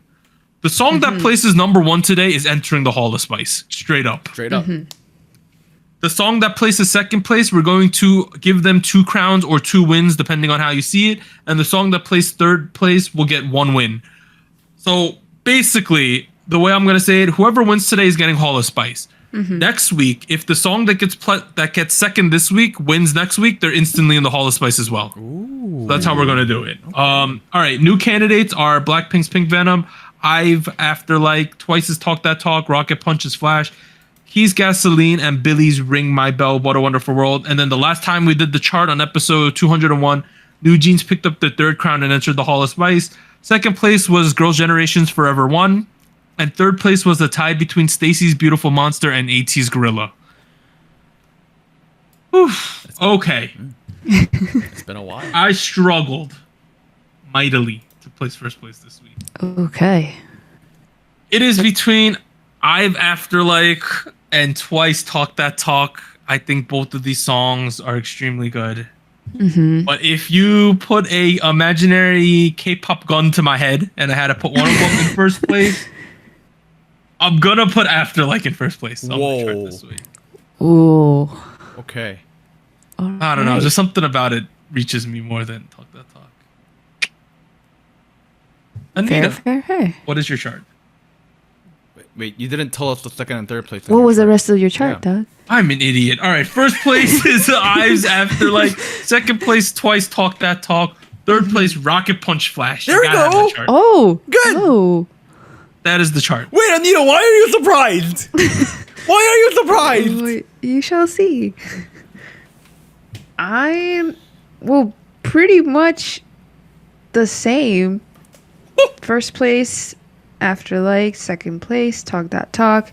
I feel like the difference also for me very, very hard. But I'll say that for Twice, one thing that I did get to mention that I thought was like a con was the visuals, because I thought there was too much going on in that music video. Great outfits, great styling, but I think less at the same time, like switching on and off would have been better. So that was my only caveat there. So for third place, Blackpink? I might let you down. I actually had Forever One. Oh my God. Anita. Wait, Forever One? Yeah, I mean, I still really like that song. Okay. So I kept it in third. I see how it is. Actually went down, yeah. So I put it in third. But I think it was very close with Rocket Punch as well. But I just felt like Forever One, a little higher. We Are One. Oh my goodness. You are forever on the Forever One train, apparently. Warren, do you agree with us that IVE is the best song, or no? Are we stupid and it's actually IVE by Afterlike? I'm putting it on second place on my chart today. Oh no. It was a close beat out from TTT. Talk That Talk by Twice. TTTT on first place. Okay. And what's honestly, I feel like that difference is mostly just personal preference at that point. And it's very small. I disagree with you, Anita. I think the Maximalist music video was really cool. It was kind of trendy and retro at the same time. So it was a little too much for me. No, it was not too much for me. It was like retro and modern. What are you gonna do? Black and white. What are you gonna be? What are you gonna do? Hunt me down in New York? You know, you can't stop me. I think it's good. Putting it on first, which leaves me with Rocket Punch Flash on third. Okay. It is a good song. I like it. Please give me more of this, Woolen. I understand that this was supposed to be a filler comeback, but who hates beach episodes? I love beach episodes. I love the summer festival episodes. Give me more, please. Give me more. This is crazy because Gochu Gang, right? Yeah.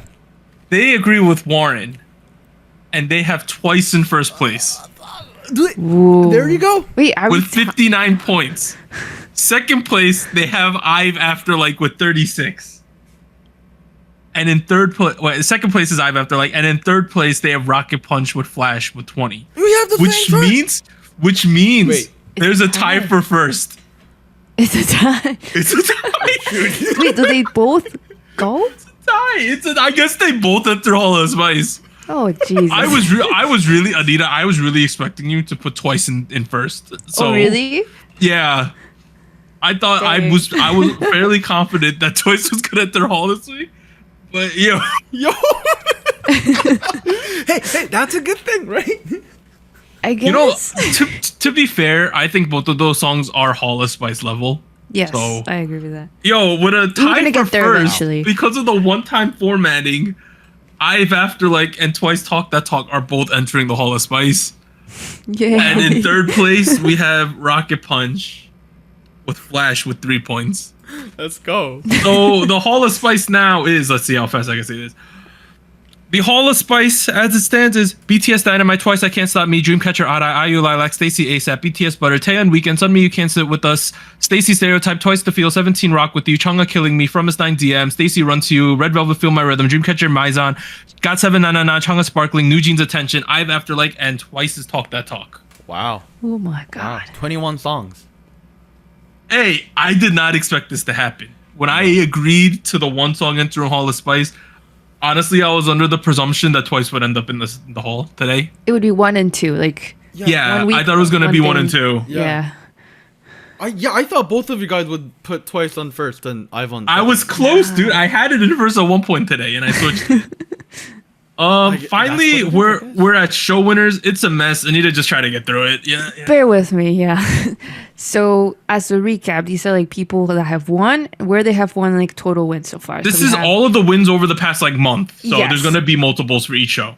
Yes. So we have ATs with Gorilla. They won on the show champion Music Bank. Overall, they had 6 music show wins. Then we have New Jeans Attention. They won for the first time ever on M Countdown. Then they followed up with Music Bank, Show Music Core, and then Twice on Inkigayo. So they have a total of 5 wins so far. Then we have Blackpink with Pink Venom. They won on Show Champion, M Countdown twice, and then Inkigayo. So they have a total of 4 wins as well. And then IVE with Afterlight. They won on the Show Champion, Music Bank, Show Music Core. So 4 wins for them. Then we have ITZY with Sneakers. They won an M Countdown and Inkigayo, but they have a total of 3 wins so far. And then finally, The Boys with Whisper. They won on Music Bank and Show Music Core, and they have a total of 2 wins. All right, we are finally done with part 1. So we talk episode 202. We'll be back after a short break. 3, 2, 1.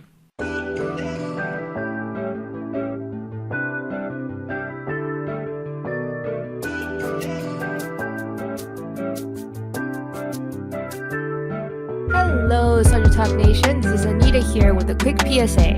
If you would like to support SojuTalk Kpop Podcast, please like, subscribe, or follow us on whatever platform you're using. And consider joining our Patreon at patreon.com/SojuTalk or donating to us at paypal.me/SojuTalk. On behalf of the crew and myself, thank you.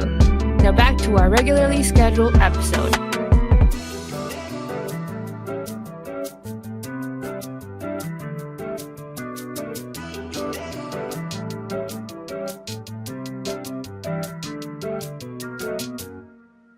All right, we are back at it with part 2 of SojuTalk episode 202. We got a bunch of news and events to cover from the last month, so let's try to do it. This is the boil down, so we're not going to cover everything. These are just the important things. Let's go semi quickly. So the first one, SM Entertainment officially launches its own fan community platform called Kwangya Club. So it will replace previous fan community app Listen with more updated and fun features that will be introduced later. Okay. That name. Kwangya Club. Kwangya Club. Oh, good lord. I don't know. You know, I was very impressed with Big Hit with the phoning app. that supplemented the New Jeans. New release. Jeans, yeah. Yeah, that was a really good app.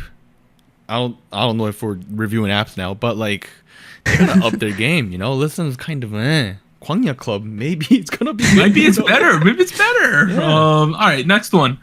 Boys Planet. You remember Girls Planet? We're getting Boys Planet. So it confirms that trainees from 229 agencies, including self-trained applicants from 84 countries, have applied and are now in it after the first round of recruitment. So after the first cut, there you have kids from 229 agencies and 84 countries. What? That seems extreme. So they're gonna cut again, but that means they must have like 300, 400 kids, right? That's a lot of people. Now maybe it's called Boys Planet 999 because there's 999 trainees. Maybe. Oh my god. So the show is expected to air in the first half of 2023, and the final debut group will debut later in that year. So we'll have to see. That seems like a lot of people after the first round, but they got like the rest of this year, or they only 4 more months. Oh god, the year's almost over. But they got 3-4 more months to cut that down to probably 99, I would assume. The next one, the Mnet Asian Music Awards, right? We all know it as Mama, but they have rebranded, so now they will simply be known as the Mama Awards moving forward. So now it is the Mnet Asian Music Awards, I guess, but they don't want to be called the Asian Music Awards, so now it's just Mama Awards. I don't know. I feel like that's stupid.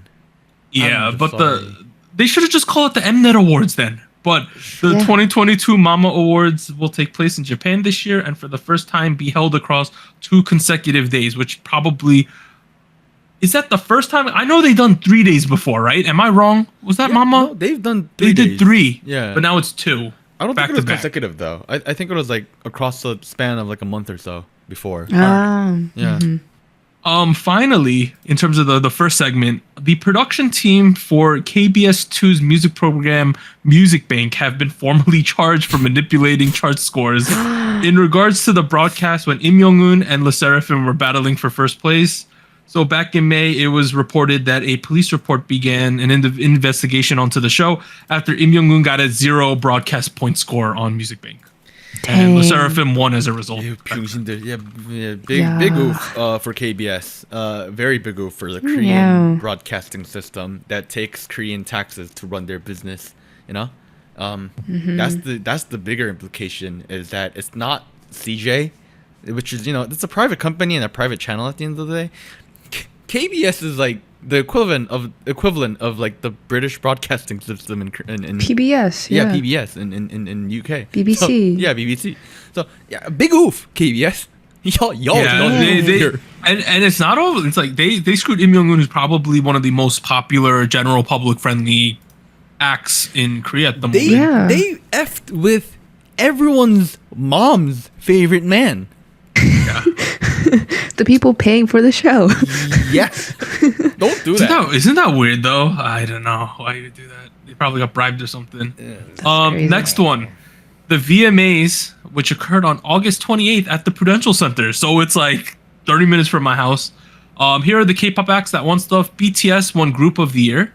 Blackpink won Best Metaverse Performance for their performance Ready for Love, which was a PUBG collaboration. People are still playing that, apparently. And then Lisa from Lisa won Best K-pop. Oh. Okay. Weird choice. Right? Am I wrong? Isn't that a weird choice? I have nothing positive to say regarding that. Okay, and then 17 won the Push Performance of the Year, which I'm assuming is more like a performance award for Rock With You. Okay. That being said, Lisa's speech was really cute. I watched that. Blackpink did a Pink Venom. People were down. Taylor Swift was loving it. Very nice. Nice. So, shout out to Blackpink. It seems like they released the Pink Venom early in order to be able to perform it at the VMAs, which was it's a big deal. It's like one of the biggest shows every year. That's where we got Kanye Swift say, "I'm gonna let you finish," right? Like the VMAs is a gigantic deal. There are quick aside here. There are 2 giant events on like music performances / shows that I remember. I remember watching that, like him confronting Taylor Swift. I remember Live? watching that. I watched it live, and I was like, I think my mom was like not paying attention. I'm like, did that just happen? And the other thing was Justin Timberlake and Janet Jackson Nipplegate. I watched that live, and I was the most confused like 11-year-old of all time. I was like, was that a boob? Like, Not sure. how old was I when that happened? Let me look oh at my this. god! Wow. What year was this? Was that Super Bowl? Let me just check. 2000. I was a 12-year-old. I was a very confused 12-year-old when that happened. Yeah. So I remember that was another moment. I was like looking around. Did anyone just see that? You know, like. So I remember those two. All right. Next segment. I called it transfers because Warren and I were watching the soccer or football transfers. EPL. So I call this transfers. Former Oh My Girl member Gio has signed with P&N Studio as an actress. TLC's Yeon has signed a contract with Super Bowl company. They said she's going to be doing music and other things, so she might still release. She's a pretty good rapper, so we'll have to see there. Promise Nine's Jang Gyuri has signed a contract with Just Entertainment as an actress. And Hyuna and Dawn have parted ways with P Nation. So that is two big names leaving P Nation at the moment. But I would say, I'm going to talk about the thing, Warren. Okay. P Nation is in a bunch of shit right now. They had a Summer Swag giant outdoor festival thing, right? Which happened in August. And then the day after the event, they were taking down the stage, which was a gigantic thing, right? It was humongous, the stage thing that they had there. And one of the workers, a Mongolian worker in his 20s, apparently fell and died, right? Oh my god. Oh no. And because of this, there was a investigation, and the P Nation offices got raided for evidence, I believe. Oh, what? But the interesting thing about this is, I don't know how confirmed this is, but I saw this on the rumor mill. Someone was asking if Psy would be on the hook for this, right? Because they would assume that it's his company. But what I read somewhere, I don't know if this is confirmed. Someone said that there is someone else, a shadow figure who actually runs P Nation. I don't know if it's a shadow figure. Isn't it public info? Let me look this up real quick. Yeah, I read that someone else owns a gigantic percentage of the company that people aren't too aware. Who is it, Warren? Do you know? It's a guy called Kim Lionel Soo. I don't know if I'm saying that right. It says Kim Lionel Soo. And he's mentioned as the 대표이사. He's basically the CEO of the company. Yeah. And after that, Psy has the most.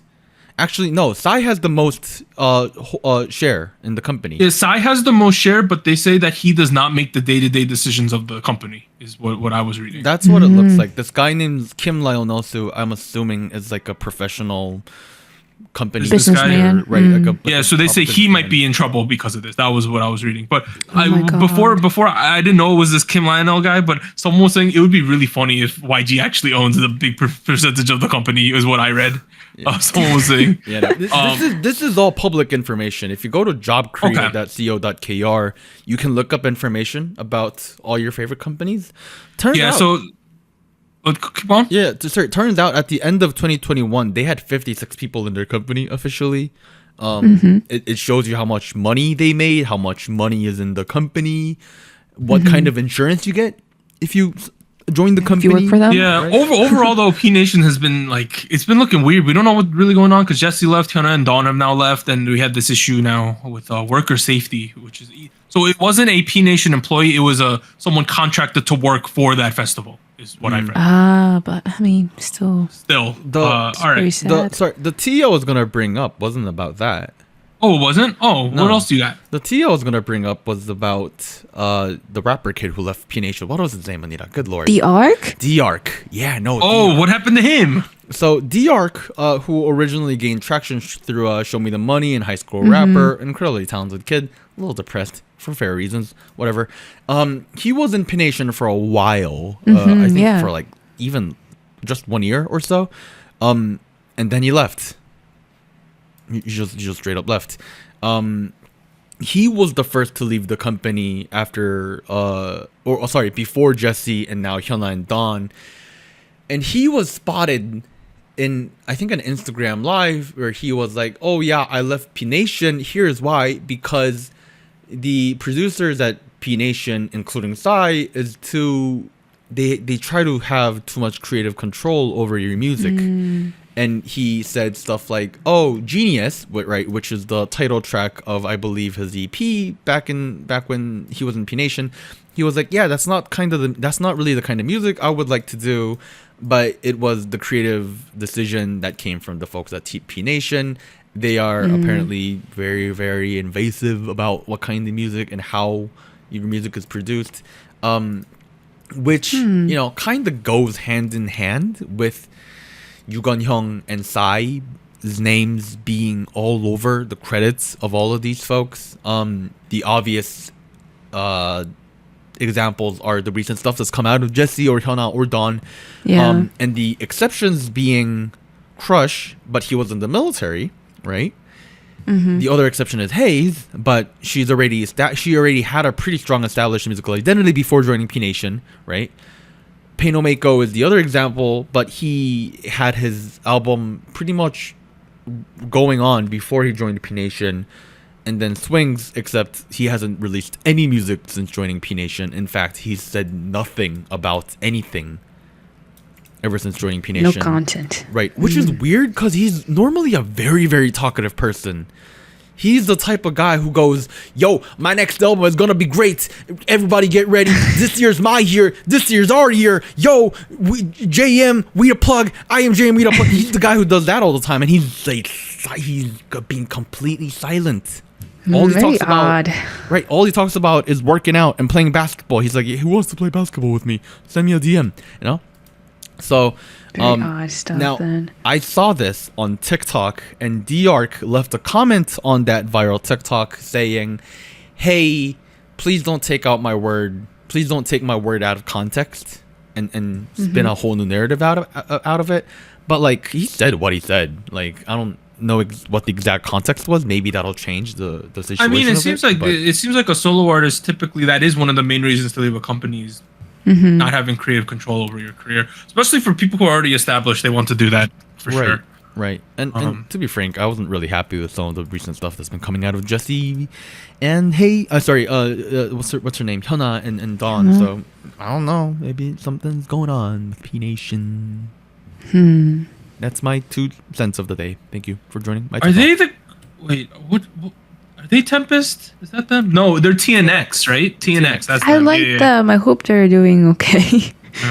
But I think that's fine with the situation because, K-pop companies have full creative control over K-pop groups. So that shouldn't be an issue on that front.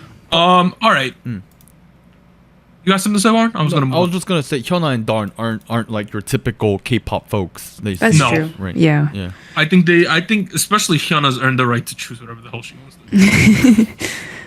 All right. Album sales. A lot of big numbers. Okay. aespa's second mini album, Girls, has now sold 1.64 million copies on Circle, formerly Gaon. Wow. A new record for girl groups, overtaking Blackpink's The Album. Oh my goodness. Wow. So let me specify, we're going to talk about this section. Let me specify the difference between Gaon, now known as Circle, and Hanto, right? Those are 2 different charts in Korea. Gaon or Circle means that they sold this many albums from the distributor to stores in Korea, right? This is to retail. And then the albums that are sold on Hanto are in the consumer's hands. So directly to consumers. Let's put it this way. I could sell 2 million albums on Circle, which means stores bought 2 million albums from my company. And then let's say I sell 1 million on Hanto. That means 1 million people bought those albums. Okay. That's pretty much how you have to see it. Is it fair to say that the same album might have more sales on Gaon and less? It always does. It always does. Okay. That's the takeaway. Yeah. Okay. So aespa, 1.6 million copies. Girls went out. Jesus. A lot. Good lord. Crazy. Here's the next one though. You might be thinking, oh my god, they overtook the album. Not so fast. Blackpink has now recorded over 2 million pre-order copies of their second full-length album, Born Pink. Oh a new record for pre-orders. Jesus. What records? Yo, 2 million. 2 million. That's a new record for them. 2 million. That's insane, right? Wild. Meanwhile, Twice surpassed 1 million pre-orders for their 11th mini album Between 1 and 2. And they already sold 519,000 copies on Hanto in the month of August. Good lord. Wow. That's kind of crazy, right? All right, finally, After Like by IVE officially became the third girl group album to become a multi-million seller. No, to become a million seller on Circle Chart, formerly known as Gaon. So that means here are the best-selling girl group albums, right? I don't have them in order, but these are the million sellers. The first million-selling girl group album was Blackpink, the album, and they did that in 2020. And then we have aespa's Girls in July. IVE After Like did it on August 27th. ITZY's Checkmate got its million sell on Circle Chart on August 31st. And then Twice's Between 1 and 2 is at 995,000 as of August 31st. So by next week, it'll be over 1 million as well. Okay. Wow. Big names. Yeah, big names here. That's crazy. This IVE number is the most surprising relative to these other groups, I think. Yeah, they're rookies. yeah. Quite frankly, I feel like the time from debut into selling being a million seller is wildly short. Even given that yes, K-pop sells a lot of albums now, even with the girl groups. But that's true. Yeah, I get it, but still wild. Still wild, right? Finally, we have some show dates. Okay, Anita, ATEEZ. They have the Fellowship Break the Wall World Tour. It is going to happen between October to December. 2 dates in Seoul, 2 dates in Anaheim, 1 date in Dallas/Fort Worth, 1 date in Chicago, 1 date in Atlanta, 2 in Newark, 1 stop in Toronto, and 2 in Chiba, Japan. And then additionally, NCT. They're going to do something called The Link. They only have 2 dates so far. It is October 6th in LA and October 13th in Newark. Wow. Okay, so it's like a West Coast and an East Coast show? Pretty much. Okay. Yo, our Midwestern people, you better hope these groups go to Chicago, right? Doa was in the Discord, and she was saying, only Monster X has ever come to Detroit. That's been it. It's kind of rough. I guess they expect you're going to Toronto or Chicago. Yeah. I would assume. Overall, though, that's pretty much the news. Nothing too extreme happened, but a lot of smaller big things, right? I would say. Notable. Yeah. All right, next week though, we put both songs in the Hall of Spice. I'm a bit concerned, but why are you concerned? You should be excited, dog. For Rocket Punch. Yes. On Tuesday though, we have B2B's Chance Up and Busters. Wednesday we have Old Head Kangta, the OG. he's releasing something. On OG. Thursday we have another Craxy track. On Friday there's a Jackson track. But I don't know how much Korean is going to be in that, if any. I doubt there will be, to be honest. But that's kind of it. Those are the songs for next week. We'll cover something. All right. This is the end of the K-pop section of Soju Talk, your weekly shot at K-pop. After a tiny break, we'll be back with the After Hours, a.k.a. State of the Nation, whatever you want to call it. We'll see you guys then. 3, 2, 1. Special shout-outs to our Fiesta patrons. Bagel. Based Mina, Brian, Shadow, Cotton Ball, Delmonic, Ellie, Genki Boy, Goku Mama, Jacob, Liam's Games and Toys, Luke Daniels, and Jay Parks. Tier, thank you for joining SojuTalk. And special thanks to our Discord server mods, Jacob, K-Music Erday, Koala, Mafiar, Max, No Bias Luna, Tuggles, and Wolf297.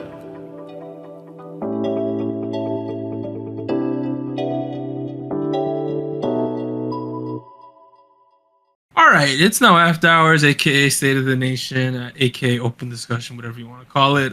We are done covering K-pop specific stuff. So if you were here for the K-pop stuff, get out if that's the only thing you were here for.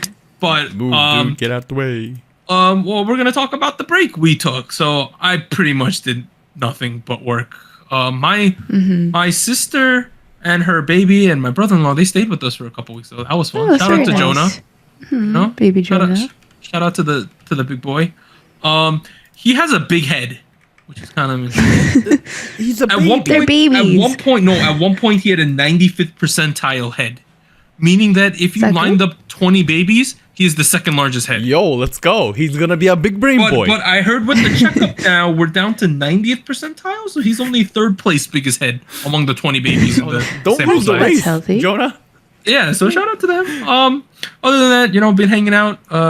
My grandma turns 88 tomorrow, so that's something. Ooh, we went out and ate a very nice Japanese restaurant yesterday. We had for the table, we got our own things, but we got a giant sushi boat as well. Okay, that was fun. Wow. And then we went and had ice cream for her. We didn't want a cake, so we got ice cream and we ate it at her house today. Oh, that's nice.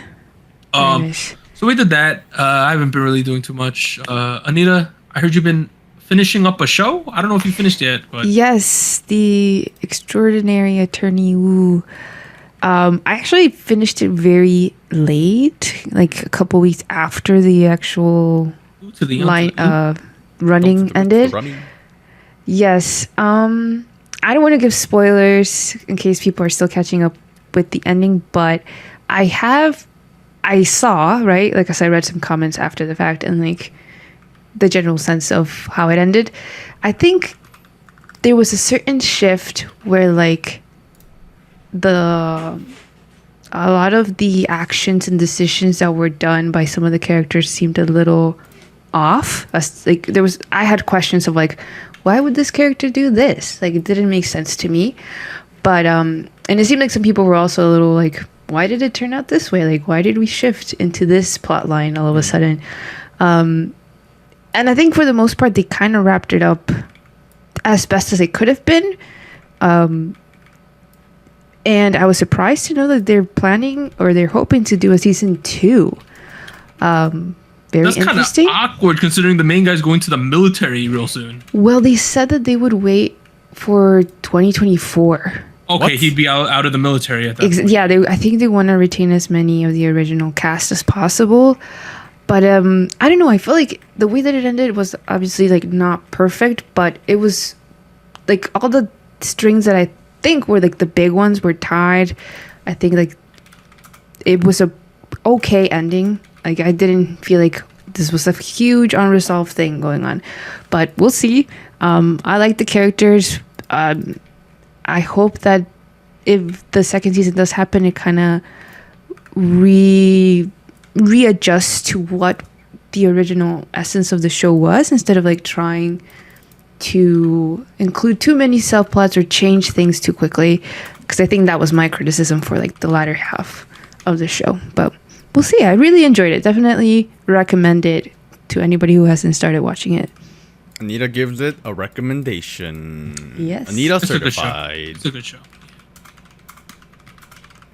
I'm taking notes on the screen about what you're saying. It's like a big black visual aids. Yeah, this we're time. We're doing visual aids for season 5. Are we on season 5? We're season 5, right?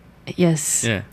God, it's been a long break. I've been in Korea. Like I mentioned, I had mentioned in the 201.5 PSA announcement thing. I was in Korea for about 3 weeks. I was the reason we had to take a break. It was a family emergency, like I mentioned. I don't know. Quick trigger warning for folks who may not be comfortable with death to any degree. But my, I don't know. There's not really an easy way to word this, but my grandmother passed away August 12th, Friday, 11 a.m.-ish Korean time. I heard the news very late at night, time zone differences. I mean, yeah, frankly, it's not a story that's easy to tell. It's not an easy story to listen to. So feel free to skip ahead to stuff about what I did in Seoul, because there are fun stuff there. But for the most part, we saw that we saw this coming for a while. She's been struggling with her health for a bit. Doug and Anita obviously know for obvious reasons because we're actually friends and not just show window friends. We actually know each other. Surprised I actually know Anita's face.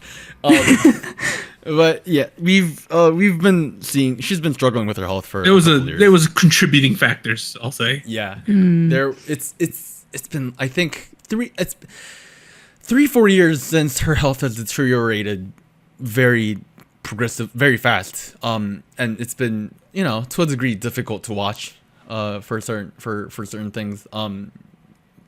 My mom has been traveling to Korea very often. Whenever she has a big health crisis, this was one of the cases where we saw something come up. We heard some things through the doctor. This time around, she had COVID, apparently. So that's what kicked things off.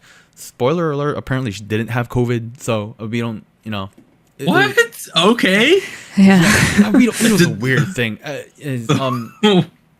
So yeah, I had a lot of time to prepare for this. The doctors told us to prepare for a while, but I was still shocked when it still happened. I didn't think I would cry, but I did. She was a great person. Frankly, I would be probably very different without her because she was a person that kind of like took care of me a lot when my parents were busy. She makes really good seaweed soup and. Ooh. Believe it or not, she makes really good French toast. It's not a thing you hear from Korean grandmas. But she makes really good French toast. Good Lord. It's probably the butter. I don't know. But at the end of the day, I'm glad she's in a better place. Technically speaking, because we're doing a Buddhist funeral system, she's still on her way to a good place. They have the thing with the bridge and stuff, right? Right. Have you guys seen the movie, Korean movie, with the gods? Is it in Korean? Oh, yeah. Yeah, All Along the Gods. It was also in Hotel de Luna. They had a bridge thing. There you go. Okay. Well, she right now Buddhist lore. What's the word? Lore. Belief. Lore. It's lore. Buddhist lore says that you have to go through a series of trials and judgments from different deities before you enter their version of heaven. So that's what we're going through right now. But at the end of the day, I'm very, very, very, very fortunate to have made it to her funeral because. Korean funerals happen right after the person passes away. It's surprisingly quick. In America, you could delay it like a week or so. No, but we don't do that. We just do it right away because why wait? We're just pali, So day one from them was Saturday, day 2 is Sunday, and day 3 is Monday. So my job was to get a flight ticket as quickly as possible to at least catch her at the last moment and say my farewell. And I was very, very lucky to visit her on her 3rd day, which technically isn't a part of the funeral, but more so the burial day. Yep. Right. So if you've seen Korean funerals happen at all, this is where they carry out the coffin or the jar. There's a whole parade of folks. With there's a guy in the front holding the picture, right? Of the folks who passed away. And what I ended up doing was I flew to Seoul, right? Incheon? Right, Incheon, right? That's where the airport is. Every family in Korea has like a location associated with their family, right? Yep. My mother's side, which is where my mother's side grandma passed away. Her family location was Gyeongju, which is down over here, right? Visual aids. Busan. It's on the bottom left, and it's a very warm area. Right. It's the southwest, right? Or southeast corner. If you think about America, it's in like Georgia, maybe South Carolina, Georgia area about. Yeah. That's essentially where it is. So what they were doing was very early morning. They all got in a big bus, and they drove the coffin down from Seoul down to Gyeongju. Oh my goodness! Which is like a 6-7 hour drive. Yeah, no, that's a trip. Wow. Yeah, because normally you just KTX the bullet train down there. No bullet train for the coffin. We oh my god, that's a long bus. So I got at a time. I arrived in Incheon at a time where I'm not going to be able to make that bus. So what I ended up doing was I got to Incheon. Originally, I was just gonna take a cab all the way down to Gyeongju, which would be about $100. But what I ended up doing instead was I got out. I booked a flight that's an hour away from Gimpo Airport. Gimpo, which is the main regional one in Seoul, the main regional airport. It's like, if you're looking at the screen right now, it's like right over here at the top, whereas Incheon's down here. Yep.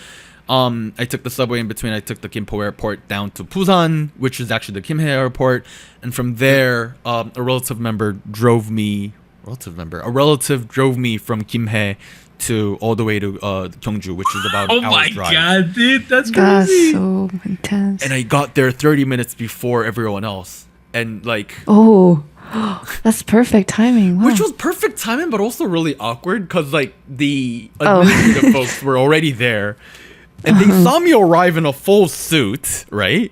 Mm-hmm. So they were like, "Are you a part of the family?" I was like, "Are you in charge here?" Yeah, and like, are the rest of them here? And I was like, I don't know. My phone doesn't work here. You know what I mean? Like, right. My roaming was not enabled yet. They're probably like, "You came from America, and you're here now, right?" Yeah. So I was like, "Yeah, I am Koin. What's Koin in English? I'm my grandma's, grandchildren that come from America," and they were like, "Oh, you're that kid from America. You made it in time."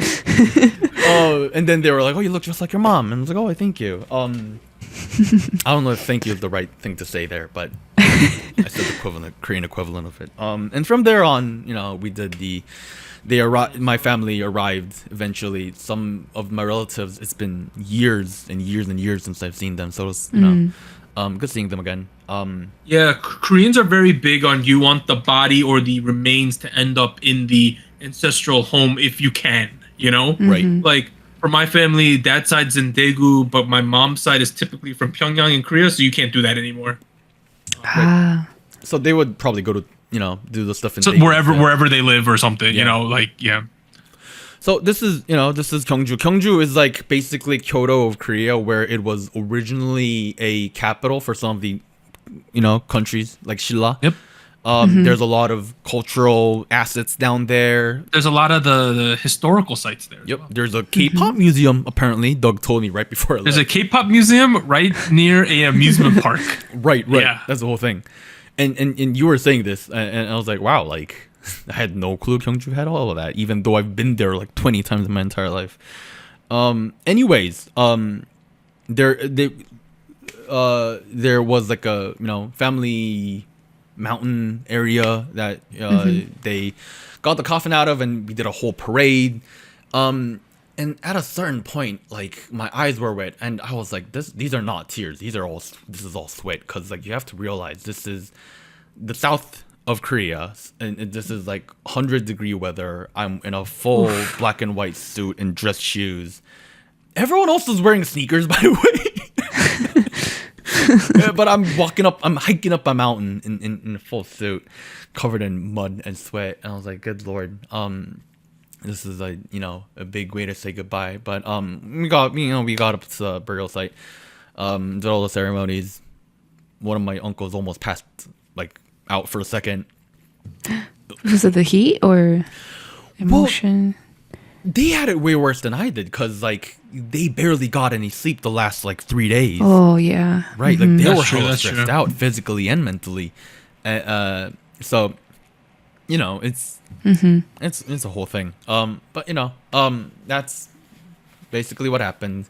My dad didn't even get there on time. So my dad was flying in from Michigan, which typically it's easier to get flights. So he left way earlier than I did, except there was an accident apparently in the flight. What are the chances? Apparently there was an accident in the flight, and the flight had to adjust its course and stop in Alaska. Anchorage. That's. Oh no. Yeah. What are the chances? And by the way, how long was he stuck in Anchorage? He was there for like 28 hours, I think. Oh my god. He became an Eskimo. He met Sarah Palin. Oh my god. You could see her backyard. Oh man. Oh my god. So yeah, my dad didn't get there in time. But yeah, I mean, I did, so I feel very lucky. At the end of the day. So yeah. Most of my relatives left earlier than I did. I stayed way later because I got there way later, right? Makes sense. There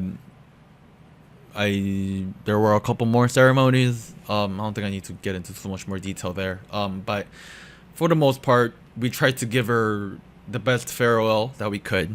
Yep. Yeah. It sucks, but there's a Korean proverb that says the living has to live. So, yeah. From in epidemiology, the term that one of my professors always used, he was a very direct guy. He always said the only inevitability in life is death. That's what he always said. Wow. And that always stuck with me because, it's very true. That's the one commonality every single person on this earth has, right? Is that you'll eventually return back to the earth. So on a personal level, I think like talking about what you want to happen to you or what you want to happen to your possessions, I think that's a great conversation you need to have, because the worst thing is when people don't have that things in line, or we don't know what grandma wanted or something like that. Or the main thing in America, at least, is the will and things like that. Families get broken up over possessions all the time. And all the time, yeah. I think it's a good conversation to have because it's an inevitability. Yeah. My grandpa's still around, and that's good. He's like in his early to actually he's in his mid 90s now. Wow. But aside from his hearing, he's doing really, really well. That's good. So, albeit there's a lot of yelling, there's a lot of leadership, and for the most part, I think we handled a lot of the possible troubles really, really well. So, shout outs to my grandpa. Good lord, what a lad. Anyways, so that was me in Gyeongju. If you ever need to visit Korea and don't want to just spend your time just in Seoul, I really recommend you go to Gyeongju, because there's a lot of like cultural assets that they can check out. And it's really, really cool. There's like a big statue of Buddha that's just really, really flipping big. That's really cool. Go check it out. Anyways, on Thursday, I think was the day I took a train up from Gyeongju all the way back up to Seoul. Not too long. It's like a 2-hour, 3-hour train. And I was like, you know what? Like I mentioned earlier, the living has to live. I'm here. Might as well make my time out of it. Might as well as try to keep my mom distracted from the world. So we did some stuff. I took some photos, so maybe you can go through them together a little bit. Which brings me, I don't know why I took a picture of Trump World. There's an apartment complex in Korea called Trump World, apparently. Oh wow. Oh my god. What else? I took a picture of SBS because I was passing by SBS on a taxi ride. I was just there. That's a picture of me before I go to Daytona Records, which if you're a K-hip hop fan of any degree, you should go check this place out. Cause it's a record store that sells vinyls and whatnot. Daytona Entertainment, run by the Quiet and Yumta himself, runs the entire thing. I went there on like a special release date for this vinyl for Bentley 1.5 and 2, which you see behind me at the moment. Good songs. I also got this t-shirt from there, shout outs to Daytona. But basically, if you want to buy some K-hip hop records, this is probably the best place to do it. There's a lot of stuff that's like sold out elsewhere that they just have because the Quiet and Yumta have connections with these musicians, right? Like directly, yeah. Right. And there were Paul Blanco albums that were sold out elsewhere. There were I forget this guy's name, but there was a lot of stuff. And I saw like other stuff come into stock as well. Like Blase did his event here with his album release. That was pretty cool. I got the t-shirt. You can buy like a Daytona Records towel for $70 if you really want. $70 for a towel seems too much. Steep. Yeah. But even if you're not buying albums, there's like a cafe on the first floor that sells coffee, and it was some good coffee. It was some good coffee. There was a guy next to me who apparently it was a guy and a girl. I'm sure they were on a date, but they weren't like official yet. That's what the vibe I was getting. And apparently the guy got the tiramisu latte. And apparently it was so good that the girl stole all of it. So I tried the tiramisu latte. That sounds good, yeah. Yeah, no. And this is in Mapo, right? This is in Mapo, which is very close to Hongdae. Which, if you visit Korea, I'm sure you're gonna visit Hongdae. So you gotta go to Hongdae. You gotta go to Hongdae. It honestly, people have been saying Hongdae doesn't have the same energy that it did like a decade ago. Oh, really? It's kind of true. Bro, when I went right before pandemic. It was popping, dude. It was crazy. I think the pandemic is a part of what killed the vibe a little bit, but it's still a pretty popping place. Sinkhole or soap or hens, Actually, soap is an easy one, so go visit all the clubs there while you're checking out all these albums in Mapo in Daytona Records. I think Korean clubbing's kind of fun. It's way different than American clubbing. Oh, it's very different. The vibes are better. Oh, look at this Bingsu place I went to. Oh, Look at that. Oh, so good. With the injolmi on top. Is that what that is? Oh my God. The rice cake? I didn't eat any of the rice cake. It was not good rice In cake. the pot? Bingsu is great though. It's like if you ever visit Korea in the summer, because that's when people are usually free, right? Yeah, you gotta try it out. Shaved ice, So good. Dang, those close-ups. Oh, we got chickens. Yeah. Is that the cheese snow? Is something like that? I think it was chicken from Kumne Chicken, which is like apparently like oven baked instead of fried. Okay, was it still good? Yeah, somehow like it's still crispy on the outside. I don't understand how they did it. It might be just a giant air fryer, which is considered an oven. Too. It might be. It might be. I know Right. they've been around since like 2010 or something, and I never tried them because like the concept of baked chicken was like stupid compared to fried chicken. But hey, as we always said, even if you don't speak Korean, vacationing in Korea is extremely easy because everyone speaks base English because Korea now uses so many English loanwords, so you're completely fine. Typically. That was so good. like this bowl of pho I had in Gangnam, which you can get through a kiosk, which had the English option and a Chinese You're chilling. a Japanese option. So Here's some more factoids. In Seoul, every single subway station has a bathroom by law. So, you know how we're in New York City sometimes, and you're like, I have to pee, and you're completely effed. You gotta buy a coffee at like McDonald's to go pee, right? In Korea, though, if you ever need to go pee, find a subway station. There's a clean bathroom. It's not like America where they're terrible. and Always it's clean. public and it's free. It's clean. It still smells like piss, but that's okay. At least you can And pee. and that's my other thing. If you ever get lost in Korea, just find the subway station. You'll be fine then. I just went through a lot of pics because I don't really think there's too much to say about Did you do an them. omakase? Is that makguksu or bibimbap? All right, let's talk about the noodles first. So I had makguksu in Yeah. Look at that egg. Whoa. That was so good. it's one of those places that like businessmen go to Okay. during lunch hours, and I was like Yep, very yep. impressed. I don't know. Makguksu is like a very cold buckwheat noodle thing that people eat. It was good. You got some pickled roots under the egg. That's probably delicious too. And then we had like omakase with sushi, Ooh, buddy. which is typically high end and expensive. I went to one of the more affordable ones. Partially, well, actually, even if I had the money to go to the more expensive ones, I couldn't because I was getting reservations last minute for obvious reasons. Seafood in Korea is like way better than America. I'm just so sorry. Objective. Yeah, like the stuff you get for like $100 course in America in New York, like you could get for like $30 in Korea. Like I'm not even kidding. Like this was very like affordable for like an omakase course. Oh, dude, look at the color of that tuna. Oh Look at the color. it was so great. And it's if you can somehow figure out a way to get them, dude, I would 100% go for sushi, or go to Japan. They also have good sushi for obvious reasons. But I mean, you can't go to Japan right now, so. No, they're opening it up soon. I heard.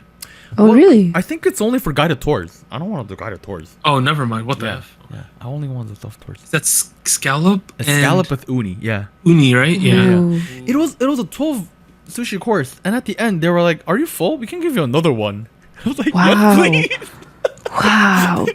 It was, and crazy as it sounds, I think it's only $30. Wow. Which, I'm sorry, in like New York, Omakase in New York is 90 plus, dude. right. That's crazy. I know. Yeah, 12 pieces, great sushi for $30. I was like, I just can't complain. You have affogatos everywhere because that was like super trendy for a while. This is the picture I took from Coex. Yeah, so Coex. it's called Coex, but I think they really call it Starlight Mall or something. I gotta get the name. Basically, the Coex is the convention center, and Starlight Mall is the one that's under Starfield Library is what they call this. Okay. Yeah, Coex Mall is near there, and it's essentially like nowadays it's mostly used as an exhibition hall. But this is the actual mall near it, and this place used to have the SM store, but not anymore. Sadly. Oh, yeah, I went there. Yeah, that was fun. there. But this mall is a great mall, and there's great food court and stuff, food in there. Yeah, I had bulgogi in here. It's good. So Korea, for the most part, used to have a lot of foreign tourists, and I think after COVID, that went down Really a died lot, down. right, for obvious reasons. But this was where I started seeing a lot of tourists again. This is a very famous picture. Yeah. It's a library place. It's a very touristy area too. I mean, it's cool. I think it's worth checking out just if it's on the way. Other than that, it's just a mall. So I mean, I'm not sure if it's. Hey, it's fun, dude. When you on vacation, you gotta go to the mall. Come on. Here's the thing. I think there's better malls. That's all I'm saying. Isn't the newest one? Didn't Hyundai just build a new department store or something? There's something called the Hyundai. Yeah, it's a new one. It's beautiful. Wow. Yeah, it's like the album. It's the Hyundai. Yeah, it's brand new. Yeah, it's brand new. And when I went on the day I went, they were doing a pink Venom stand up. A pink Venom pop up. Yeah, and a New Jeans pop up at the same time.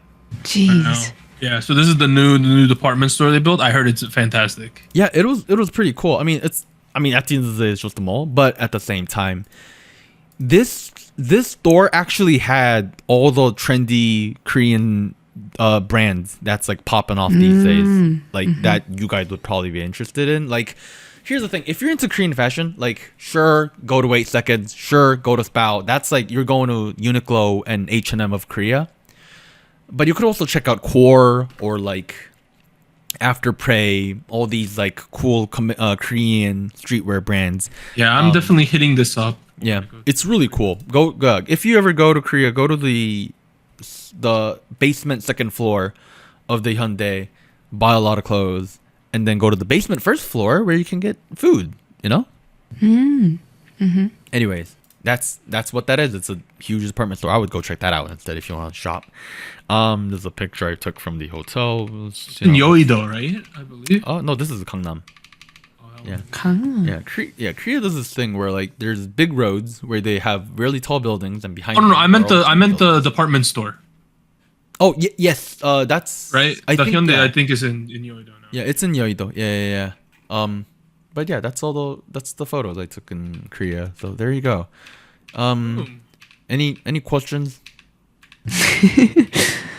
It looks great. The food. I gotta go back. Take me back. Take me back. Yeah. I'm actually gonna visit Korea in December because that's when I was planning on visiting for a friend's wedding. I will probably capture some stuff. I got a confession. So I did Korea Air last time, right? Yeah. Yeah. I might have stolen the cutlery from the airplane. I'm sure it's fine. Because it had Korea logo symbols on it. Oh, jeez, Doug. I still use it like every day. Why every day? I use it. I'll take Did a you like it picture that tomorrow. much? It's a good spoon. It's like there's a little Korean flag on the top. When I handed back my tray, the spoon was not on the tray. It was in my backpack. They were probably like, "What did this person eat with?" Their hands.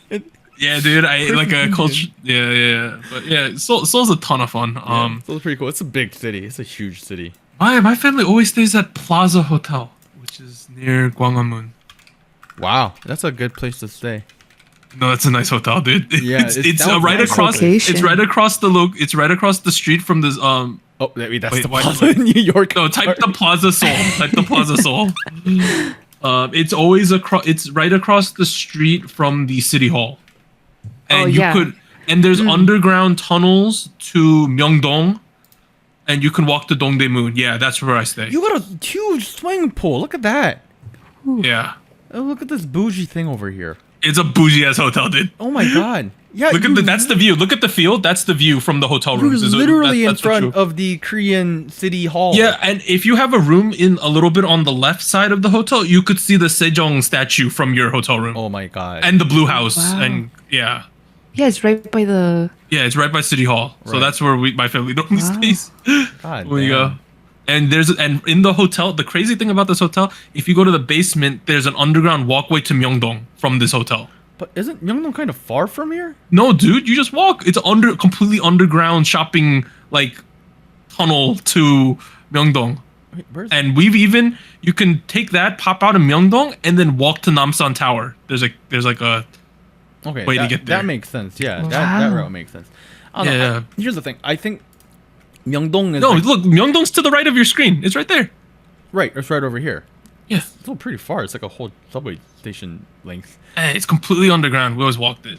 Here's the thing. Myeongdong is pretty cool. You know, it's like the tourist spot of Korea. It's gotten too busy. If anything, it's gotten too empty the last couple of years because there's been no Really? tourists. really? Okay. Um, when I went right before COVID, it was packed every day. Here's the thing. Myeongdong's cool, but like I mean, it's like Times Square in New York. I guess you have to visit, but like nobody besides the tourists go. You know, like Yeah, dude, that's me. No. Our fans would want to go to Myeongdong because that's where the biggest K-pop album store is in the city. Really? Oh, What's really? it called? Yeah. Which one is it? Well, I looked up K-pop, and all I'm seeing is K-pop hotel. There's a Music Korea was in Myeongdong. Korea.